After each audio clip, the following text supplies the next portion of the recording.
Luis Miguel Rivas nació en Cartago en 1969 y creció en Envigado, al sur de Medellín.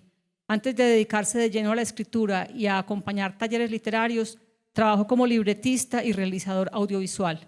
Con el Fondo Editorial EAFID publicó sus 2 primeros libros, Los amigos míos se viven muriendo, 2007, y Tareas no hechas, 2014. Los demás los ha venido publicando en Sex Barral.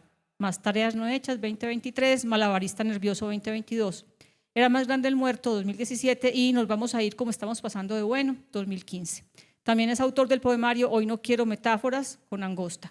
Vive y trabaja en Buenos Aires y hoy nos acompaña.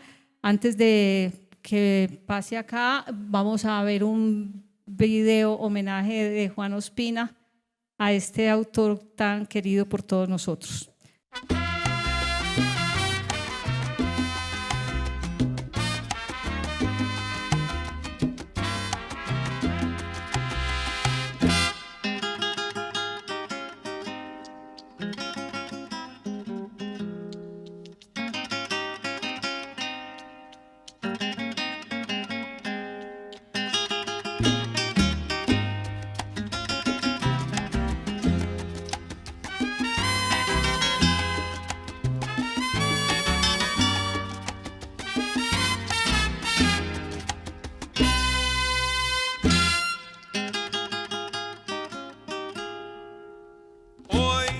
Se repite la historia de nuevo.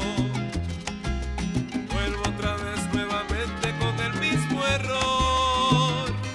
¿Será que soy como soy aunque quiera cambiar? Yo no puedo. Posiblemente yo soy el culpable y confundido estoy. Solitario voy de pueblo a pueblo como un vagabundo, cantando por todos los campos a nivel dolor. Mi guitarra no me compañera que conmigo se va donde quiera. Solitario, vagabundo por el mundo voy.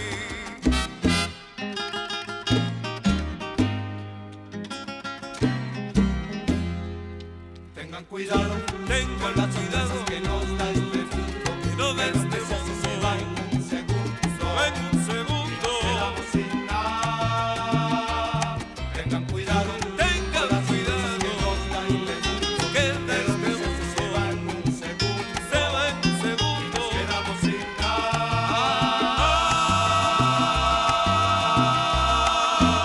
Sin nada, yo no quiero quedar. Sin nada, yo no quiero vivir. Sin nada, yo no quiero quedar. Sin nada, yo no quiero vivir. Sin nada, yo no quiero quedar. Sin nada, yo no quiero morir.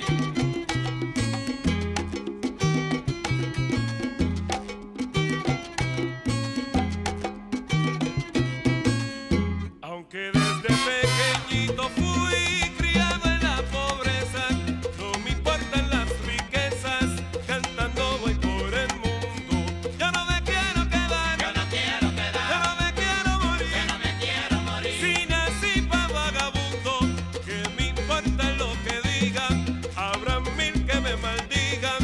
Yo voy feliz por el mundo, pero no quiero quedar. Yo no quiero Yo quedar. no quiero morir. Yo no me quiero morir.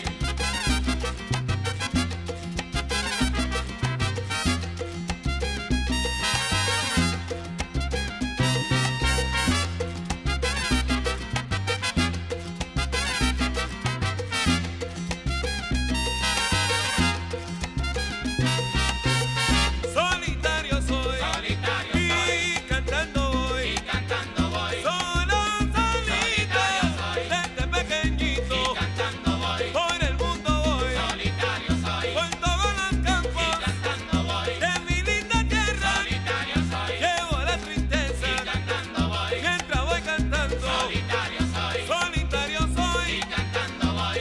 solito.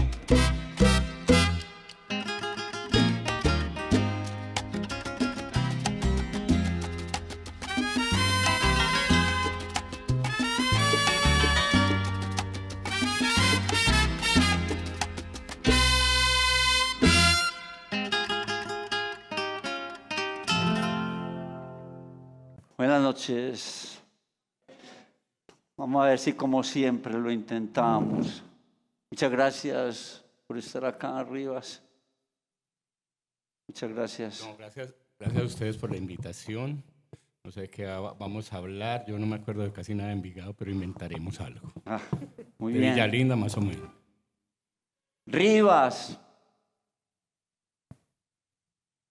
¿Quién será ese papacito?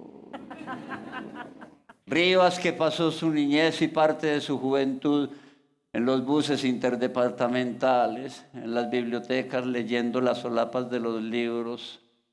Un lector solapado, como él mismo se autodenomina, brazo armado de la literatura colombiana. Al regresar a mi tierra y a mi gente, me sentí como en casa y me di nuevamente a callejear, caminar por la carretera, sentarme en las barrancas y en los cafés de las aceras para atisbar agonías, entierros y mujeres que son mi vocación. Primero son las agonías, segundo los entierros, tercero las muchachas. En su callejero personal, Rivas está este inventario. Rivas inventariado por mí, y me digo ahora inventariar qué decir de él, por dónde cogerlo, por dónde asirlo si no es posible, porque no se deja guardar. Tiene un rayo en su cabeza permanentemente, un látigo guardado en su cuerpo, en las piernas, como si siempre estuviera pedaleando, a voz en cuello, a grito herido, o delicadamente, como cuando te cuenta que no quiere metáforas, que pide perdón por el gerundio, por el participio pasado del verbo declinar, sin epéntesis, sin paragoge, sin metástesis, con metaplasmos y sortilegios, sin pirotecnias inútiles y alboradas de mafiosos envigadeños del Mesa, de Rosellón. Este muchacho que iba a ser ciclista y futbolista y no es hincha de nadie, y bien podría haber sido hincha del Envigado, pero ese equipo todavía no existía, o del Medallo, pero el man era de Envigado. ¿Comprenden? Por entre esas cañadas, en los mamelones de la finca de Pacho Pareja, en donde Dios hizo a Eva de 14 años y medio, vos conversabas con Rivas a los fierrazos, entrabas de repente a su casa de una y estaba con su misaca bien pomposa, sus lienzos, sus pinrieles, todo en absoluto desorden como debe ser, preparado para la fiesta. Cuando mi corazón apriete por la cava inferior, me vestiré de flores y sombrero mambo. Para la noche triste derramaré consuetas al borde del abismo, recuperando fierros derretidos que ayer no más paralelaban colmillos de walpurgis enanos que se metían en los bolsillos, que me esculcaban los calzoncillos sacándome la menuda de la alcancía y dejándome medallas de San Benito para que abandonara la lucha, la cucha, la pucha, la puta que lo parió, che, sin H intermedia, que este señor no las tiene, porque la debilidad es más fuerte que la fortaleza. Sobreviviente de puñaladas traperas, marraneras, che, sin cheque delate su permanencia en la urbe, Balcarce 1463, Parque Lezama, ahí donde empieza todo, junto a la estatua de Ceres que ya no está, o en el bar, en Le Bar, Le Café, en el Popular, en las nubes, puya nube, nube viajera, el que con la besaca las cato, ahitos de humo sin que se suban, que tenés pa' la cabeza, Rivas, y él te contesta con una andanada de poemas. Pa' la cabeza traigo un periódico de ayer, tangos antioqueños, sangre maleva, este Rivas sangrante, sanguinolento de ternura como si acabara de nacer, cortándose él mismo su cordón umbilical con los dientes, comiéndose la placenta de su madre que es él mismo y su padre es y su mundo y todo, Dios Padre, Dios Hijo, Dios Espíritu Santo en su propia cuna, en sus caldos de cultivo, un bebé de rosemary, un casabete sin casete, sin sota, sin caballo, jinete sin cabeza leyendo infiernos, mientras metras terciadas condesciende a ellos y a ellas, aquella de los lobos aullantes de la danza, aquella de la aquelarre, madres de niños deformes entonando trenos, trinos, encomios, epitalamios, endechas frías con hielo y micheladas con vidrio en el reborde de la copa rota. ¡Mozo! Sírvame en la copa rota, porque dicen que la luna tiene amores con un calé, la de los puertos, la de los ojos como puertos, la de los sables de circo, la muchacha del circo, la del hotel de otros siglos, la mujer de don Efrén, a Lorena, para que después le pongan salsa a esa niña que le gusta el chivo con vino y el pescado con jugo de limón y salchicha con huevo. Me pidió al amanecer en ese baile interruptos de lo demoníaco, la chancera, la de la fritanguería de al lado, alada, helada, helada, la manguera de San Telmo de Bolívar, de defensa indefenso ante sus manos pedigüeñas, necesitadas manos de ángeles caídos, porque todo queda reservado a la mano que obedece al intelecto. La figura imaginera de Martina la Velera, imaginándole los rucios cabellos de caballos sucios, reacios espacios, del Horatius longas manos. Quieto, quieto todo el mundo, manos arriba Colombia, que llegó la pesada a cantarle en la tabla. Pasé por la cuadra de la normal de señoritas, pero en ese momento estaban en clase y no había muchachas para ver ni que me vieran, muchachas, y muchachos para andareguiar y muchachas para andareguiarlas. San Miguel Arcángel, atragantado de guachafitas, caricortado este man, revoleando, nadando en cascajo, la noche más compleja que habrá visto, no sé de cuál se trata, y él muy pando, muy orondo, escribiendo como si nada, llegando a Envigado siempre como si fuera un barrio, no Sabaneta que era de antes de Sabaneta existiera la de ahora, y la Virgen de los Sicarios, Envigado paraíso, cisterna, caedero, mierdero, sumidero, Envigado de vigas y de puentes de vigas y de aleros, no es lo que fue este barrio, ni este chico. Y me volví para Envigado, a la huerta del Alemán, dando rodeos, en su casa de San Telmo en Buenos Aires, querido, oh querida, mira mi soledad, mira mi soledad. Ay, pobrecitos los solos y solas al óleo de oliva, haciéndose sus costillas con papas fritas y su bongado de chunchurria con oreja de cerdo, Rivas para las que sea, sin postura, sin pirotecnia, sin poses de escritor, Rivas pedaleando una novela sobre ciclistas, haciendo tareas, dejándolas hechas, listas para que sean tareas no hechas, haciendo sin hacer aspavientos en la esquina de la Avenida El Progreso con la carrera 21, y la cuadra de la flota Cagajón, ayudándole a una tía a hacer colchones, a su tía Damaris por no tener cicla para estarse armando una permanentemente, pasando hoy por sus calles donde ya no crepitan buñuelos ni empanadas, andareguiando de viaje en viaje. Este escritor mantriando en la plaza Dinamarca o Noruega, será, pero en la zanga, un zángano le decía, te vas a zanganear, regresando a la vida civil. Lo principal es que no tengo miedo, aunque sea siempre un sospechoso y cada autoridad se enamore de mí por ser un muchacho de barrio. Rivas como transhumante y nigromante y aquietante en su cicla, Rivas ciclista engallada a la montaña, pa' Minas, pa' Boquerón, asentando con un guaro, con una cerveza, por la mañana viendo amanecer, frenteando, Rivas como con 5 metros de estatura, Rivas yendo de un lado para otro, andando, escribiendo, soñando desde la carretera y en movimiento, que es lo importante, magiciante Rivas, maldito poeta, maldito Rivas, Luis Miguel Rivas, poeta, escribidor, novelista. Yo no conocía a Rivas, simplemente había oído de él, así como al desgaire, como de oídas. Tocaba de oído con Luis Miguel, lo supe por Cristina, mientras ella hablaba con Rojas Andrés. Rojas un día en Buenos Aires, y estaba allí y allá, y Cristina le decía, leí un man de Envigado que escribió era más grande el muerto. Uy, me encanta ese man, vivía allá y se fue para allá porque no se hallaba aquí. Eso mientras viajaba en un bus, eso mientras andaba tomándose unos chorros, montando en una tapia en la casa de Fernando González. Está en otra parte, Rivas. Ahora a nosotros nos queda de para arriba hablar con él y de él.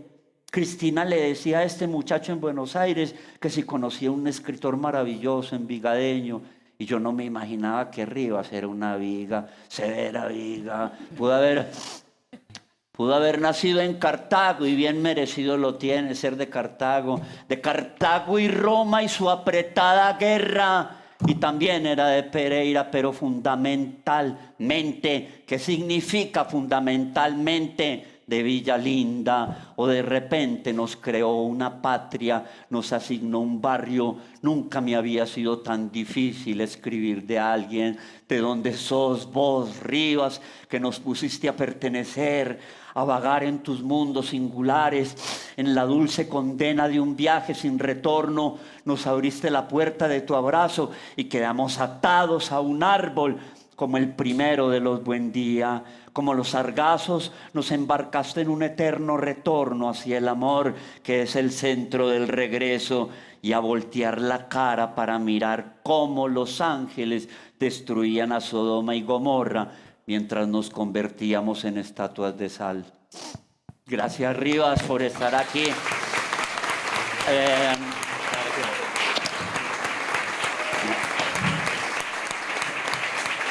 Gracias, Rivas. Gracias, Rivas, por estar aquí.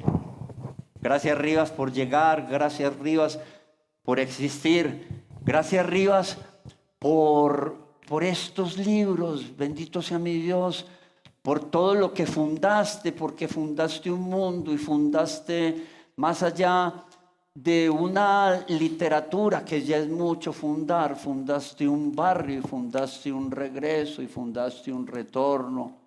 Entonces, por eso para nosotros esta noche de preguntas y de respuestas inconclusas, de querer preguntarte sobre Envigado y de decirme que no te acordás de Envigado, que no sabes nada de Envigado. Te acordarás de Villa Linda de pronto, porque fue lo que pasó con eso. Villa Linda es un Envigado imaginario. Bueno, pero primero que todo, muchas gracias a ustedes por estar acá, por pegarse el viaje a esta hora, pleno centro de la ciudad, en hora pico prácticamente. Tener la paciencia pues, de venir hasta acá para mí es pues, un honor. Y por tu presentación y tu texto, pues en aras del pudor, pues no llores. Yo que lloro despidiendo un avión de carga. Y no, realmente impresionante. Muchas gracias.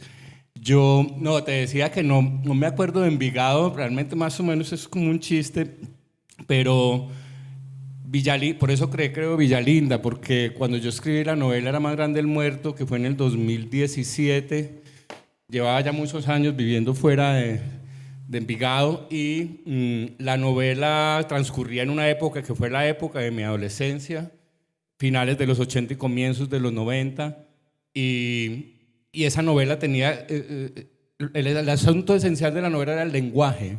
Era el lenguaje, no propiamente el parlache, pero sí una mezcla de parlache y nuestro lenguaje de barrio. Yo no me acordaba mucho de muchas palabras, y además, como el lenguaje se va transformando, sabía que en ese momento en que escribía la novela ya no se hablaba como se hablaba en mi época, pero tampoco me acordaba de cómo se hablaba en mi época. Entonces, no me quedaba más que construir un universo con el lenguaje, buscando la esencia de lo que había debajo de ese lenguaje con algunas de las palabras. Y además, yo quería contar muchas cosas que transcurrieron no solo en Envigado, sino en el Valle de Aburrá, en La Estrella, en Itagüí, en Copacabana, Girardota, que tenían que ver con todo ese universo del narcotráfico de esa época. Y quería contar la historia de unos chicos que no eran los protagonistas, no eran los sicarios, no eran los que tenían poder, no eran un sicario por lo menos tenía las huevas para hacer una afirmación de vida a través del poder, pero por cada sicario había 40 chicos que sin tener educación, sin tener posibilidad de acceso a la universidad ni trabajo, orbitaban en los barrios y tenían como paradigma, como como meta llegar a ser como esos otros chicos y nunca llegarían a serlo. Bueno, entonces muchas de la novela está basada en muchas cosas que pasaron, que me contaron y pasaron en distintas partes del Valle de Aburrá, y por cuestión técnica inicialmente yo no podía poner a Manuela, o sí podía hacerlo, pero algo pasaba en el parque de Envigado, digamos, y lo otro pasaba en La Estrella. Entonces, si era riguroso con los datos, tendría que ponerlo a coger un bus y hacer una parte de la trama que no tenía. Entonces, lo que hice fue juntar toda nuestra cultura, pues, digamos, del Valle de Aburrá y de esa época en una sola ciudad que era Villalinda. No tenía, pues, ninguna intención consciente de hacer un Macondo, un Yunapatagua o una Santa María de los Ángeles, pero bueno, terminó siendo como ese universo simbólico. Y otra cosa es que yo vivo en Buenos Aires, pero yo no vivo en Buenos Aires. Allá compro los tomates y pago el arriendo, pero mi cabeza está acá, pero tampoco vivo acá porque no vivo acá, ¿cierto? Entonces yo vivo como en una ciudad imaginaria que está en mi mente, está cruzada en mi mente y está hecha de lo que viví, de lo que añoro, y también está matizada por circunstancias, experiencias y cosas cotidianas del lugar donde vivo, que es Buenos Aires. Entonces creo que también es es como la esencia de Villalinda, ¿cierto? Es una ciudad imaginaria que está en mi cabeza y que está buscando el símbolo de lo que era nuestra cultura en esa época y que sigue siendo, aunque se transformen las palabras y se transformen algunos usos y algunas modas, pero en esencia hay algo como antioqueño de esta zona del país que no cambia, aunque cambie el lenguaje. ¿Y de qué te acordás? ¿De qué me acuerdo? De Envigado. Me acuerdo, bueno, ahorita que he ido, pues, esa vez vine un poco con más tiempo y volví a visitar los lugares que me imaginaba en la novela. Cuando escribí la novela, yo quería, en un momento pensé eso pues, la frase de García Márquez de volver a recuperar el olor de la guayaba. Entonces, como que quería venirme y a estar un tiempo y volver a recordar, ver los lugares, pero bueno, no tenía plata para venirme, casi tampoco para quedarme, y entonces lo hice todo con el recuerdo. Y bueno, y entonces voy a eso es porque ahora que recorrí un poco más Envigado, unas calles que escribí en la novela, ya el bar el popular no existe, que en la novela se llama el bar El Pueblo, el bar El Cielo, que eran las nubes, no existe.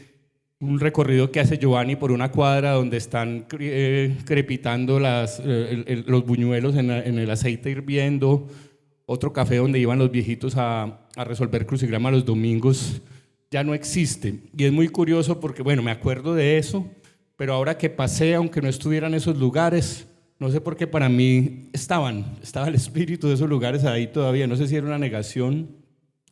Y me acuerdo mucho de la infancia, detrás de la casa de nosotros había una gran manga que ahora son urbanizaciones, nosotros le decían el hoyo, que era donde se iban los marihuaneros a soplar, ¿cierto? Entonces eso era como un lugar como el inconsciente, como la oscuridad, como la otra, allá no se podía ir, y había un límite.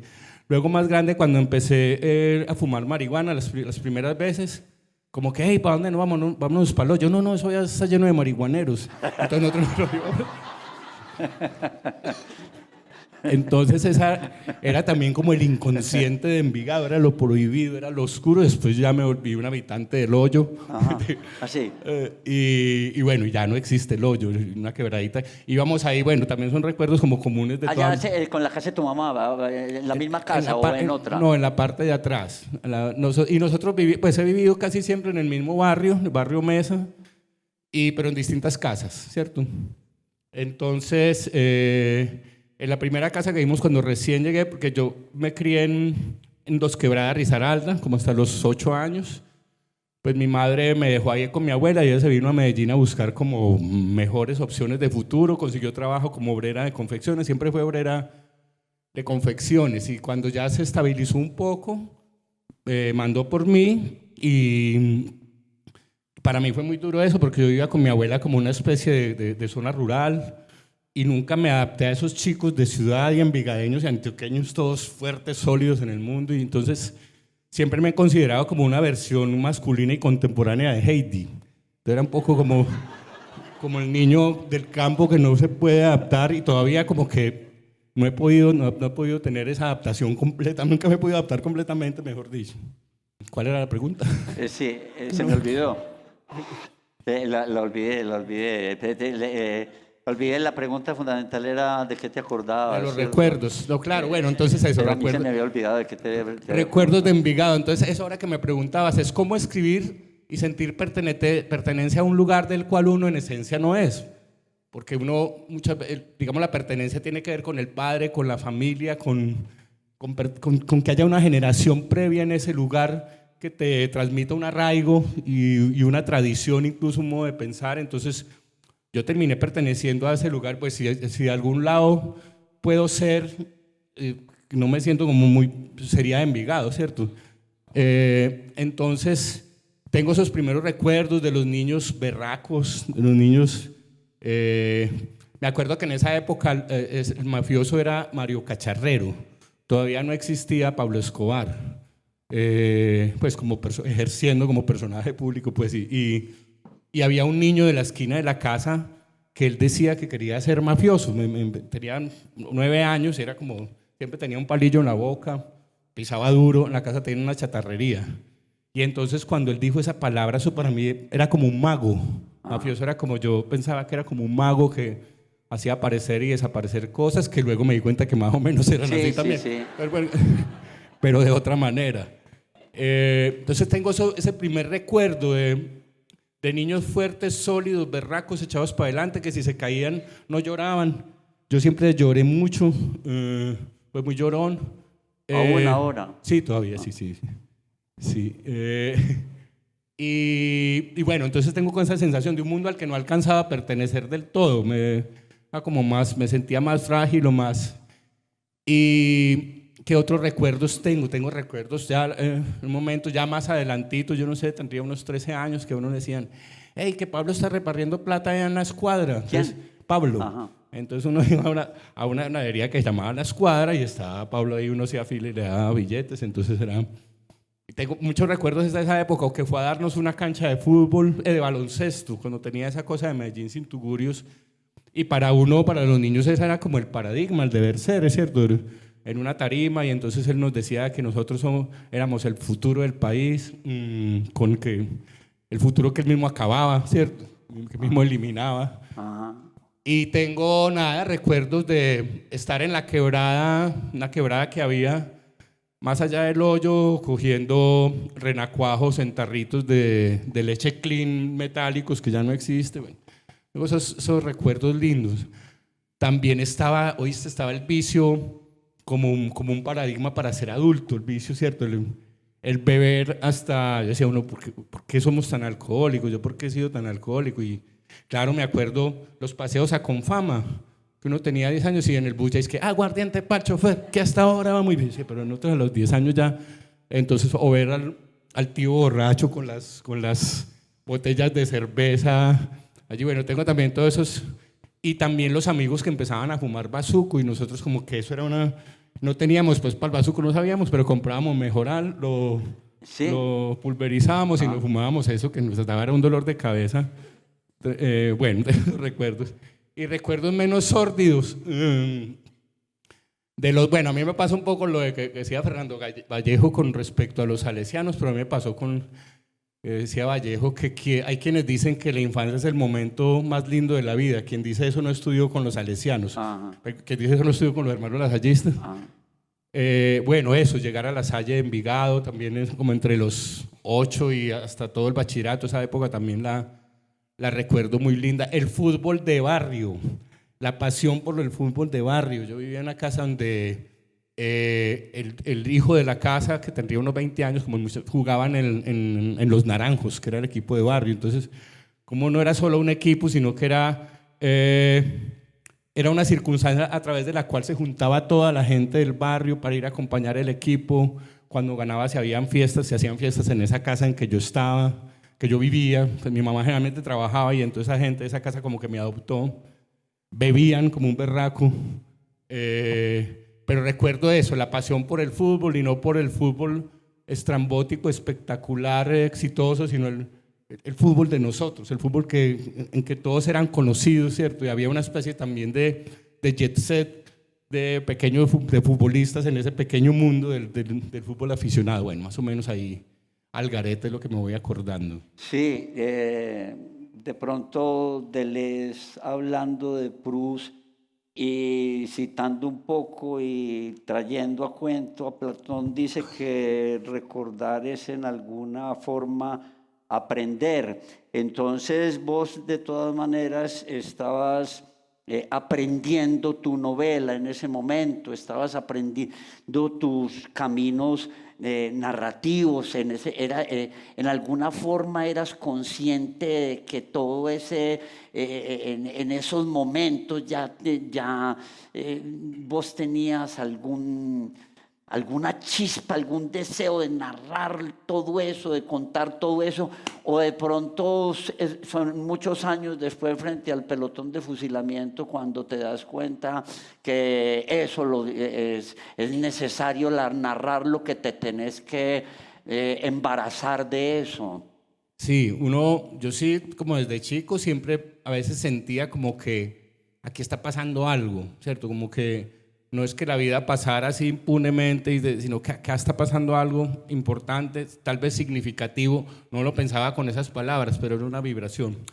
Y yo me acuerdo mucho cuando jugábamos fútbol de calle, de piedras, las dos piedras, y equipos claramente identificables, uno con camisa y los otros sin camisa, cuando jugamos ese fútbol. No sé por qué en un momento... ¿Te gustaba jugar con camisa o sin camisa? Sin camisa, mejor. Sin camisa. Y anotemos eso, por favor. Y en un momento tengo un recuerdo como que yo pensaba, lo que veíamos en televisión, las series, las películas o en cine, tuve esa sensación, ¿esto por qué no se cuenta? ¿Por qué nosotros no somos una película? ¿Por qué nosotros no somos un libro? Como que esto no lo pensaba en esos términos, pero ahora que en retrospectiva, esto no es literaturable, esto no es susceptible de ser transformado de una manera estética que resalte la belleza que hay ahí. Entonces, siempre pero era una cosa como una pregunta muda, ahora pues lo expreso en palabras, en esa época era como, pero ¿por qué? Porque uno siempre que lee son paisajes europeos, son conflictos de gente de otras clases sociales y porque es con un lenguaje que no es el de nosotros. Pero eso estaba en el aire hasta que yo descubrí a Fernando González y Andrés Caicedo. Y con Andrés Caicedo me pasó algo similar a lo que cuenta García Márquez que le pasó con la Metamorfosis, que dijo, esto se puede hacer. Entonces yo cuando leía un librito que iba mucho, eso es otro recuerdo, la biblioteca José Félix de Restrepo de Envigado. Iba y me pasaba tardes enteras allá, a veces no necesariamente leyendo libros completos, sino zapoteando. ¿Qué año? ¿A qué edad?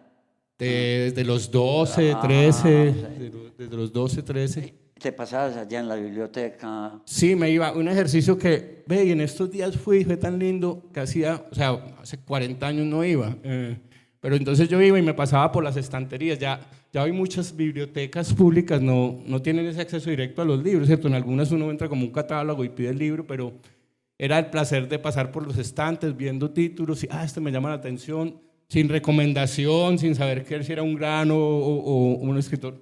Y me llevaba para la mesa 5 o 6 libros, iba zapoteando, leía las solapas como lector solapado, leía pedazos y me podía pasar una tarde sin leer algo concreto hasta el final, pero entonces ese como acercamiento un poco anárquico con la lectura todavía lo añoro, bueno, todavía lo hago pues en mi casa. Y en estos días fui a la biblioteca José Félix de Restrepo y vi otro libro que me marcó, de Marco Tulio Aguilera Garramuño, Cuentos para después de hacer el amor. La mayoría eran libros, la literatura colombiana que leí era de esa colección de Oveja Negra, Cremita, ¿se acuerdan? Y ese libro de Garramuño yo recuerdo que lo presté varias veces, lo mismo que Destinitos Fatales de Andrés Caicedo. Entonces fui a ver si estaba el libro 40 años después, y estaba el libro y estaba mi firma con los préstamos que hacía. Y luego después casi nadie, creo que nadie lo volvió a prestar. Entonces como yo he sido el único que ha leído ese libro de la biblioteca. Bueno, entonces a lo que voy es que entonces ahí en esa colección Destinitos Fatales, por ejemplo, los cuentos de Andrés Caicedo, y hay una novela inconclusa también ahí, un cuento de un chico que va donde una muchachita que le gusta y en el trayecto, toca la puerta y la chica no le abre. Y entonces él lo que se pregunta es, ¿será que ella sabe que estoy acá? Pero no me quiere abrir. Y la última vez que nos vimos yo creo que yo tenía mal aliento y no me había echado Listerine. Y bueno, entonces todos esos pequeños conflictos, digamos esas pequeñas miserias que en realidad son el drama shakespeariano de la vida de la gente real, fue como un permiso para hacerlo, como darme cuenta para mí los verdaderos dramas que me interesaban era: me gasto esa plata que tengo en un cigarrillo y me voy a pie, o no me fumo el cigarrillo y me voy en bus. Entonces eso es tan potente como la gran angustia de Hamlet. Ajá. En la vida diaria, Claro. cuando uno lo está viviendo. Bueno, y Ser luego o no ser, o gastármelo o no gastármelo, exacto, ¿cierto? pucho Ah. o bus, Que o en ser o re- no ser. Sí, ¿cierto? claro, que en realidad el drama por excelencia de Hamlet no sería ser o no ser, sino citando un poco a Aristóteles, ser y no ser al mismo tiempo. Por eso Aristóteles en alguna medida recusa el señor filósofo nos dirá si es así o si está de acuerdo, recusa todo el parapeto de Heráclito el Oscuro, ¿cierto? Porque Heráclito compromete el viajar y no viajar, estar y no estar en el mismo río, ser y no ser y al mismo tiempo. Entonces, esa dilucidación que vos haces acerca de gastarme esto en el cigarrillo o en el pasaje o ser, era tan fundamental como lo de Shakespeare. Qué bonito eso además, ¿cierto? Y mira que tiene Porque que ver, te planteabas unas cosas que eran comunes y corrientes. y mira que tiene que ver con el encuentro con Fernando González, que para mí Ajá. primero fue también el lenguaje. O sea, se puede hablar de las cosas profundas de la vida, de nuestros conflictos más hondos y más complejos, con las mismas palabras con que vamos a comprar las arepas. La profundidad no requiere complejidad, ¿cierto?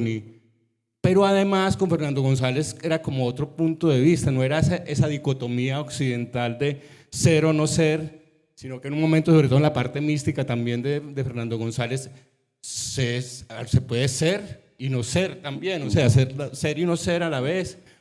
Y un poco como que frente a esas dicotomías del ser o no ser, o del pucho y el bus, es a veces la manera de salir del laberinto es por encima, ¿cierto? Bueno, y ahí conocí el licor y las drogas y todo eso, entonces era una ayuda. También a los 10 años, tempranamente. No, ¿Ah? La primera borrachera a los 8, pues me la pegaron. Los 8. Me la ¿Y cómo fue? ¿Te acordás de Sí, ella? sí. Eso suena un poco, pues, ahora pues en perspectiva uno lo ve ya como un servicio, pues un poco también de irresponsabilidad de los adultos, pero en esas familias fiesteras, parranderas, antioqueñas, que siempre está el tío que le da a uno los cunchitos, o uno ya de todas maneras tiene el demonio adentro y busca también las cosas. Pero recuerdo la sensación de la primera borrachera, como ese desprendimiento del yo, una liberación de no tener que cargar conmigo, ¿cierto? Sino que, nada, ya uno... Y mi mamá, yo sufría mucho de amibas o amebas. Y entonces ella me daba por las mañanas, siempre echaban una botella de aguardiente o en media ajo, y eso lo dejaba ahí en un sedimento. Ajá. Y en ayunas me daba siempre una copita de... Antes de ir para el colegio, a la Antes del escuela. colegio, la escuela. Ajá. Y entonces yo ya, tiempo después, dejé el ajo.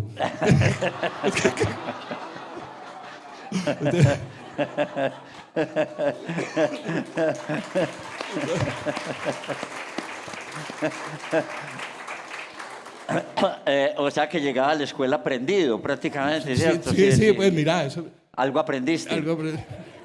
Y mira eso, entonces, bueno, sí, esa sensación, bueno, eso es muy loco, pues uno ahora lo ve como desde otra perspectiva más seria y es como una irresponsabilidad con los niños, pues, pero... No, pero era otro mundo, ¿cierto? Sí, era otro mundo, Era era otro otra mundo. visión. Nadie despacha hoy en día a un niño al colegio con media de guaro, ¿cierto? en la cosita, ¿cierto? Que hay Eso, unos teteritos, unas cositas. Eso ya no debe, eso Y a eran todos, esos a todos era un cosito de leche, ¿cierto? Y a De usted pasante. media de guaro. y cigarrillos de dulce. En la cartuchera, un bareto, ¿cierto? Qué bien, qué bien. Sí, estas niñezas y juventudes de Ahí ahora no... estabas haciendo todo porque también fuiste colchonero, ¿cierto? Tengo una tía una tía colchonera. Bueno, y es una cosa porque es una tía lesbiana que en esa época no había un acompañamiento, no había como un sustento. Ella está viva, ¿cierto? Pues, ¿Cómo? porque- Sí, Yolanda, sí, sí. Yolanda.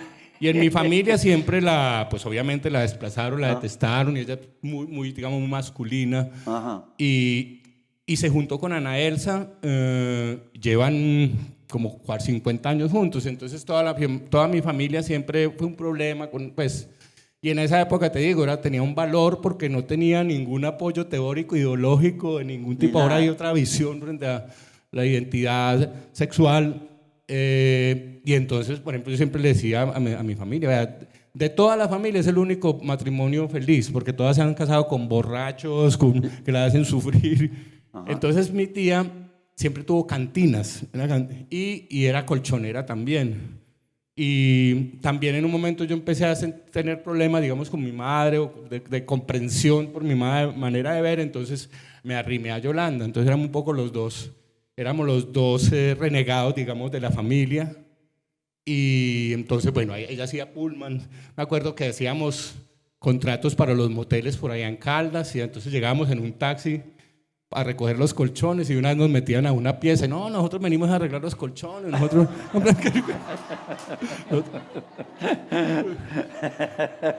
Pero, por ejemplo, Yolanda Venimos a desbaratar los colchones. no desbaratarlos, no usarlos hasta el extremo. Pero, por ejemplo, de ella aprendí mucho, una especie de pundonor y de valor para sostener quién es uno en la vida, sin aspavientos, porque ella nunca como que echó un discurso, creo que no lo conocía, no lo sabía, sino era la actitud: yo soy esto y esto es, y ya, no tengo ni que defenderlo ni que argumentarlo. Y entonces, bueno, eso es Y tenía la hermoso. fuerza suficiente y la presencia suficiente y el amor, ¿cierto? Exacto.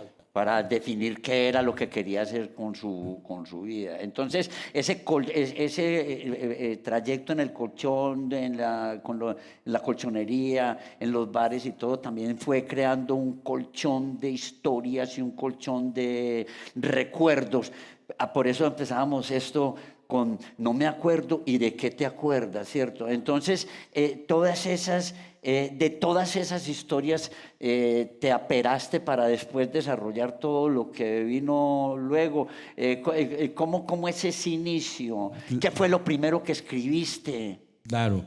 Sí, mira, todo eso, viste que uno no es como consciente, uno va creando un universo de acuerdo a su carencia, ¿cierto? La frase famosa de Zuleta, que solo escribe quien no está inscrito, ¿cierto?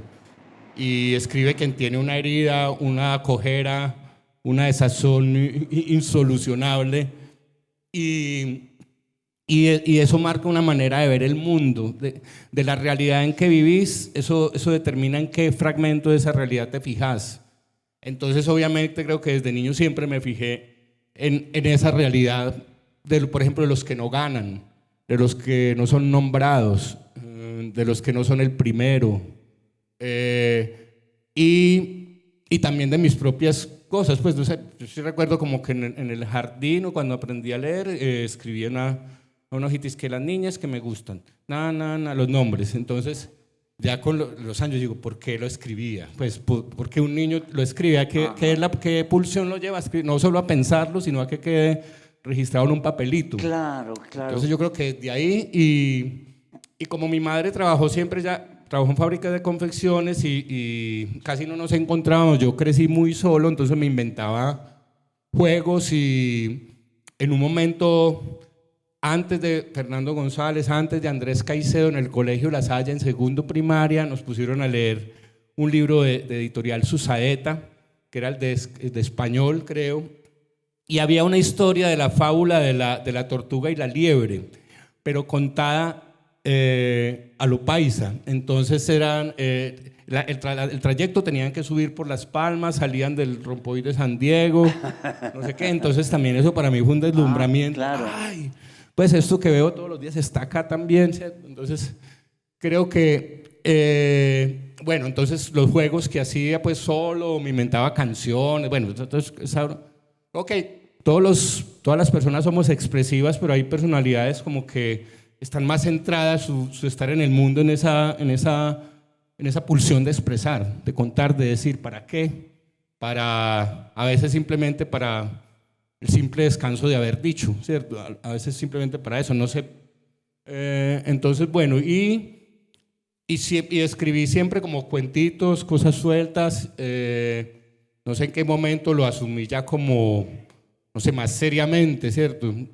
También luego entré a la universidad y entré a estudiar periodismo, y entonces ya con la cosa del periodismo escrito me enfilé mucho por ese lado, ¿cierto? Y por el lado de la crónica, el reportaje, que eran maneras distintas de narrar. Y luego ya me di cuenta que yo no podía ejercer el periodismo porque lo que me gustaba era narrar, y no soy capaz de estar supeditado a los datos precisos. Entonces yo empiezo a escribir algo que viví o que vi, y en un momento esa realidad no me funciona, yo le tuerzo el cuello a la realidad y meto una ficción y me puedo basar, como la novela Era más grande el muerto.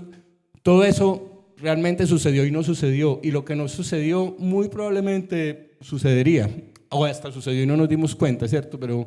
Pero llego a ello no por los datos periodísticos, por el rigor de la información, sino no por un ejercicio de imaginación que parte de historias que sí sucedieron, ¿sí?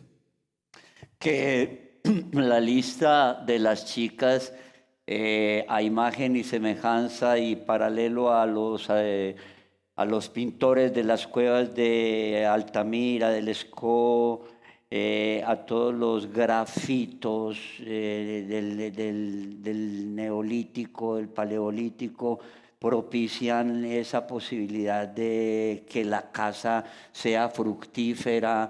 No estabas elaborando en esos criptogramas solamente esos nombres y esos gérmenes de literatura, sino la posibilidad de llevarlas y de traerlas y de apresarlas también en alguna forma, que ha sido una de las virtudes, pues es una de las virtudes de todos estos magos de la literatura, como hablábamos con Hilmer y contigo, esa forma de robarse la realidad y embarazarse de ellas y desembarazarse asimismo de ese taco que lo oprime al niño o como decías ahora, extraño en su propio cuerpo también. Por eso la posibilidad de ese tipo de encuentros subterráneos que generalmente no son muy recurrentes en toda la niñez, pero tú lo recuperas en tu literatura, y como recuperas que es increíble, además. Es el Miguel de hoy no quiero metáforas, y el Miguel de hay un parentesco grande, y el Miguel de Era más grande el muerto, de los amigos míos se vive muriendo. Sí, mira, lo que decía, bueno, tiene que ver con lo que habla ahora, que uno escribe desde la insatisfacción, y entonces pensando un poco en esa pulsión que lleva a ciertas personas a escribir o a pintar o a hacer música, a tramitar, digamos, la crueldad de la vida a través de la búsqueda de la belleza de lo que hay ahí. Entonces uno siempre escribí porque no quería inventarme un mundo mejor que aquel en el que me había correspondido vivir sin haberlo escogido. Y así entre lo que uno escriba haya crueldad, haya dureza, y como esto está elaborado en la búsqueda de la belleza, hay incluso una belleza. Pensaba en la obra de Hilmer, por ejemplo, que para mí fue fundamental, y es fundamental Hilmer pues en mi vida como escritor y como persona. Pero cuando yo, por ejemplo, yo estaba escribiendo la novela, en un momento estaba como en un brete, y también me sentía como solo por ese punto de vista, y por esa época fue que en Universo Centro publicaron un capítulo de La Cuadra Times, que se llamaba, otra historia muy, muy, muy linda.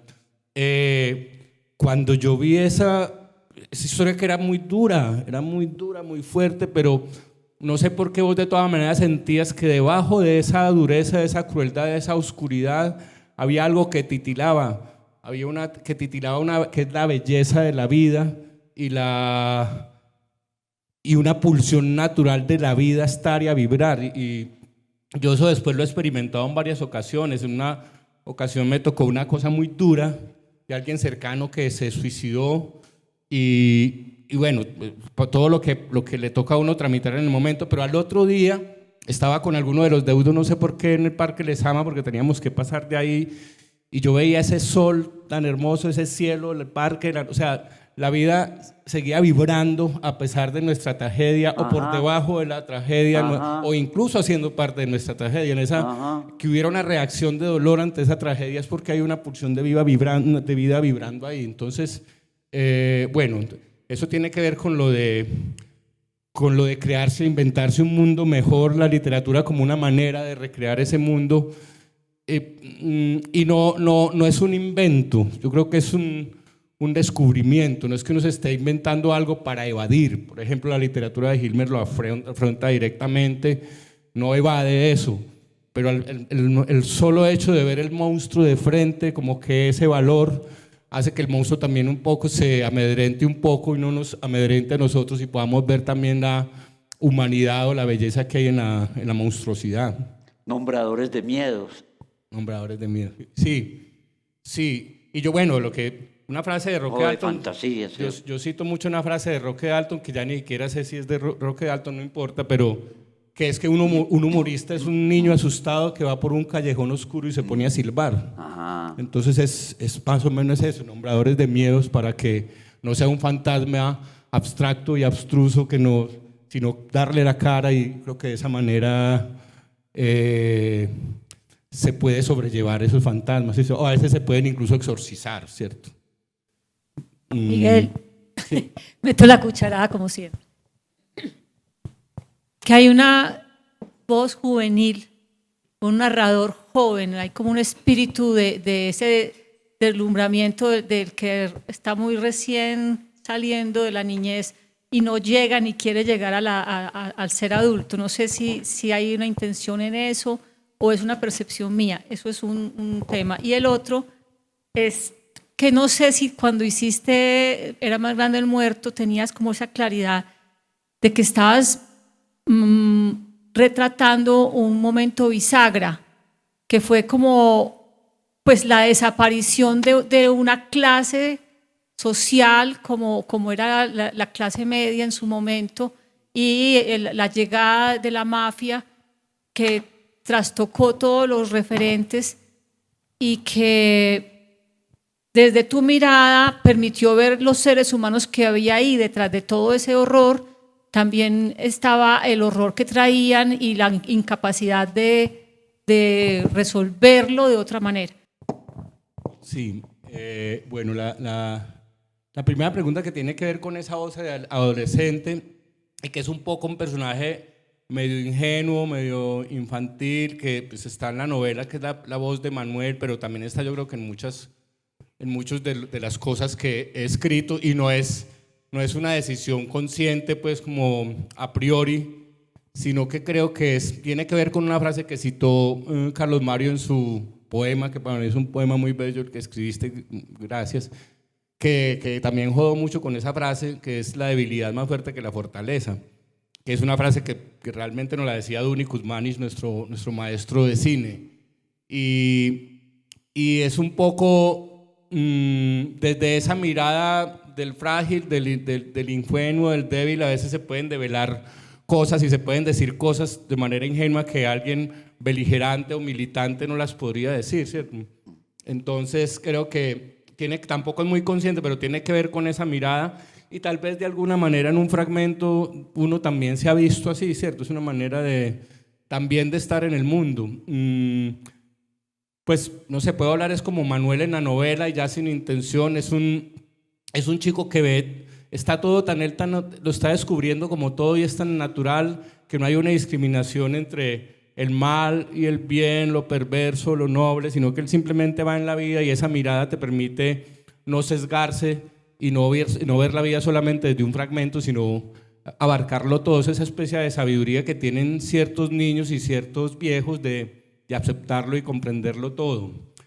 Pero habría que pensar más en pues con la pregunta me haces pensar, pues eso es lo que se me ocurre ahora, pero muy interesante eso de pensar en esa voz, que yo también yo creo que la descubrí fue en Rulfo, en el cuento de Macario, Creo que también me impresionó cuando o en la literatura narrada por ciertos niños o en ciertos fragmentos de Faulkner, donde el narrador es un tipo con una deficiencia mental, o como dicen en Argentina, que le falta un jugador.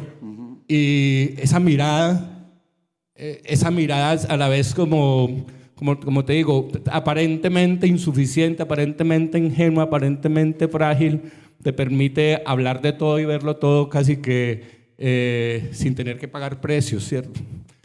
Y la segunda pregunta, que es la de esa transición de esa clase social, yo no era muy consciente de eso mientras escribía, pero sí sabía que en ese momento, entre finales de los 80 y los 90, hubo un quiebre en nuestra sociedad, en la manera de ver el mundo. No que haya cambiado nuestra cultura, sino que toda una fuerza que venía desde esa cultura de mi hijo consiga plata honradamente, y si no puede consiga plata, esa cultura del pisar duro, que venía desde antes, desde los contrabandistas de los años 40, desde incluso la colonización antioqueña, y eso cómo se fue sofisticando y cómo se fue transformando hasta que en ese momento fue tan evidente que nos teníamos que pensar en eso, teníamos que pensar de dónde venía esa, cómo llegamos a eso, cómo llegamos a esos niveles de crueldad, de inhumanidad. Entonces el quiebre no es tanto que eso pasara, que pasara toda esa violencia que nos ocurrió, porque eso simplemente era la evolución de algo que venía. El quiebre era que fue tan fuerte y tan evidente que nos obligó a pensar en eso y a pensarnos. Y bueno, ahí surgió Alonso Salazar, No nacimos pa' semillas, surgió Rodrigo D., Víctor. Ellos dos primero nos abrieron la perspectiva frente a ese tema, pensar. A mí me tocó una época en que la palabra sicario era como eso, como el fantasma, era como gente, no eran gente, eran como, no pertenecían a nuestro mundo. Y luego cuando Víctor y Alonso nos empiezan a mostrar que somos nosotros, que igual a nosotros, que tienen una vida, unos sufrimientos, que son producto de unas condiciones sociales, entonces ahí es donde veo que hay más que hubo ese quiebre, en obligarnos a tratar de hacernos conscientes de eso que nos pasó tan terrible. Así como dentro de toda esa historia que nos narrabas del niño que viaja a la escuela en esas condiciones y se enfrenta a un mundo, ese mundo mítico que lograse y que logran recocrear en sus literaturas toda esta saga de la que estás hablando en Rodrigo D., en Salazar, en Hilmer, en vos, en tantos otros, ese derrumbe absoluto de una sociedad y esa ascensión también de una mitología. Eso existe un quiebre fundamental hoy en día, y como cuando pasas por las calles de los buñuelos que crepitaban y las empanadas y ya no existen las nubes ni ese barrio, esa visión fantasmagórica de esa Sodoma y esa Gomorra calcinada, en qué manera ha cambiado, cómo se ha edulcorado eso, cuál es de pronto inclusive toda esta fantasmagoría y todo este mundo tan, digámoslo así, tan exuberante y efervescente, como cuando vos en la novela de Hilmer ves en la carrera de las motos, ¿cierto? Y eso es de un vértigo, y el hijo de puta, el redoblón, o cuando la persecución de esta gente, el baile mismo, el carro destrozándose a las puertas del apartamento de esta chica, todo ese mundo casi que inimaginable, donde era mágico, que había una suerte de magia de aparecer y desaparecer ante los ojos de todos, donde de pronto en una calle de Bogotá cuadraban que eso ahora no se da, no se da, fue pucha, un carro lleno de dinamita y ¡pum! Y muertos y sicarios y todos los días y todo era como una fantasía desde las primeras desde los primeros embarques de Perico a los Estados Unidos y las avionetas llenas de que eso le vería a uno hoy en día, hoy en día le parecería como mentira.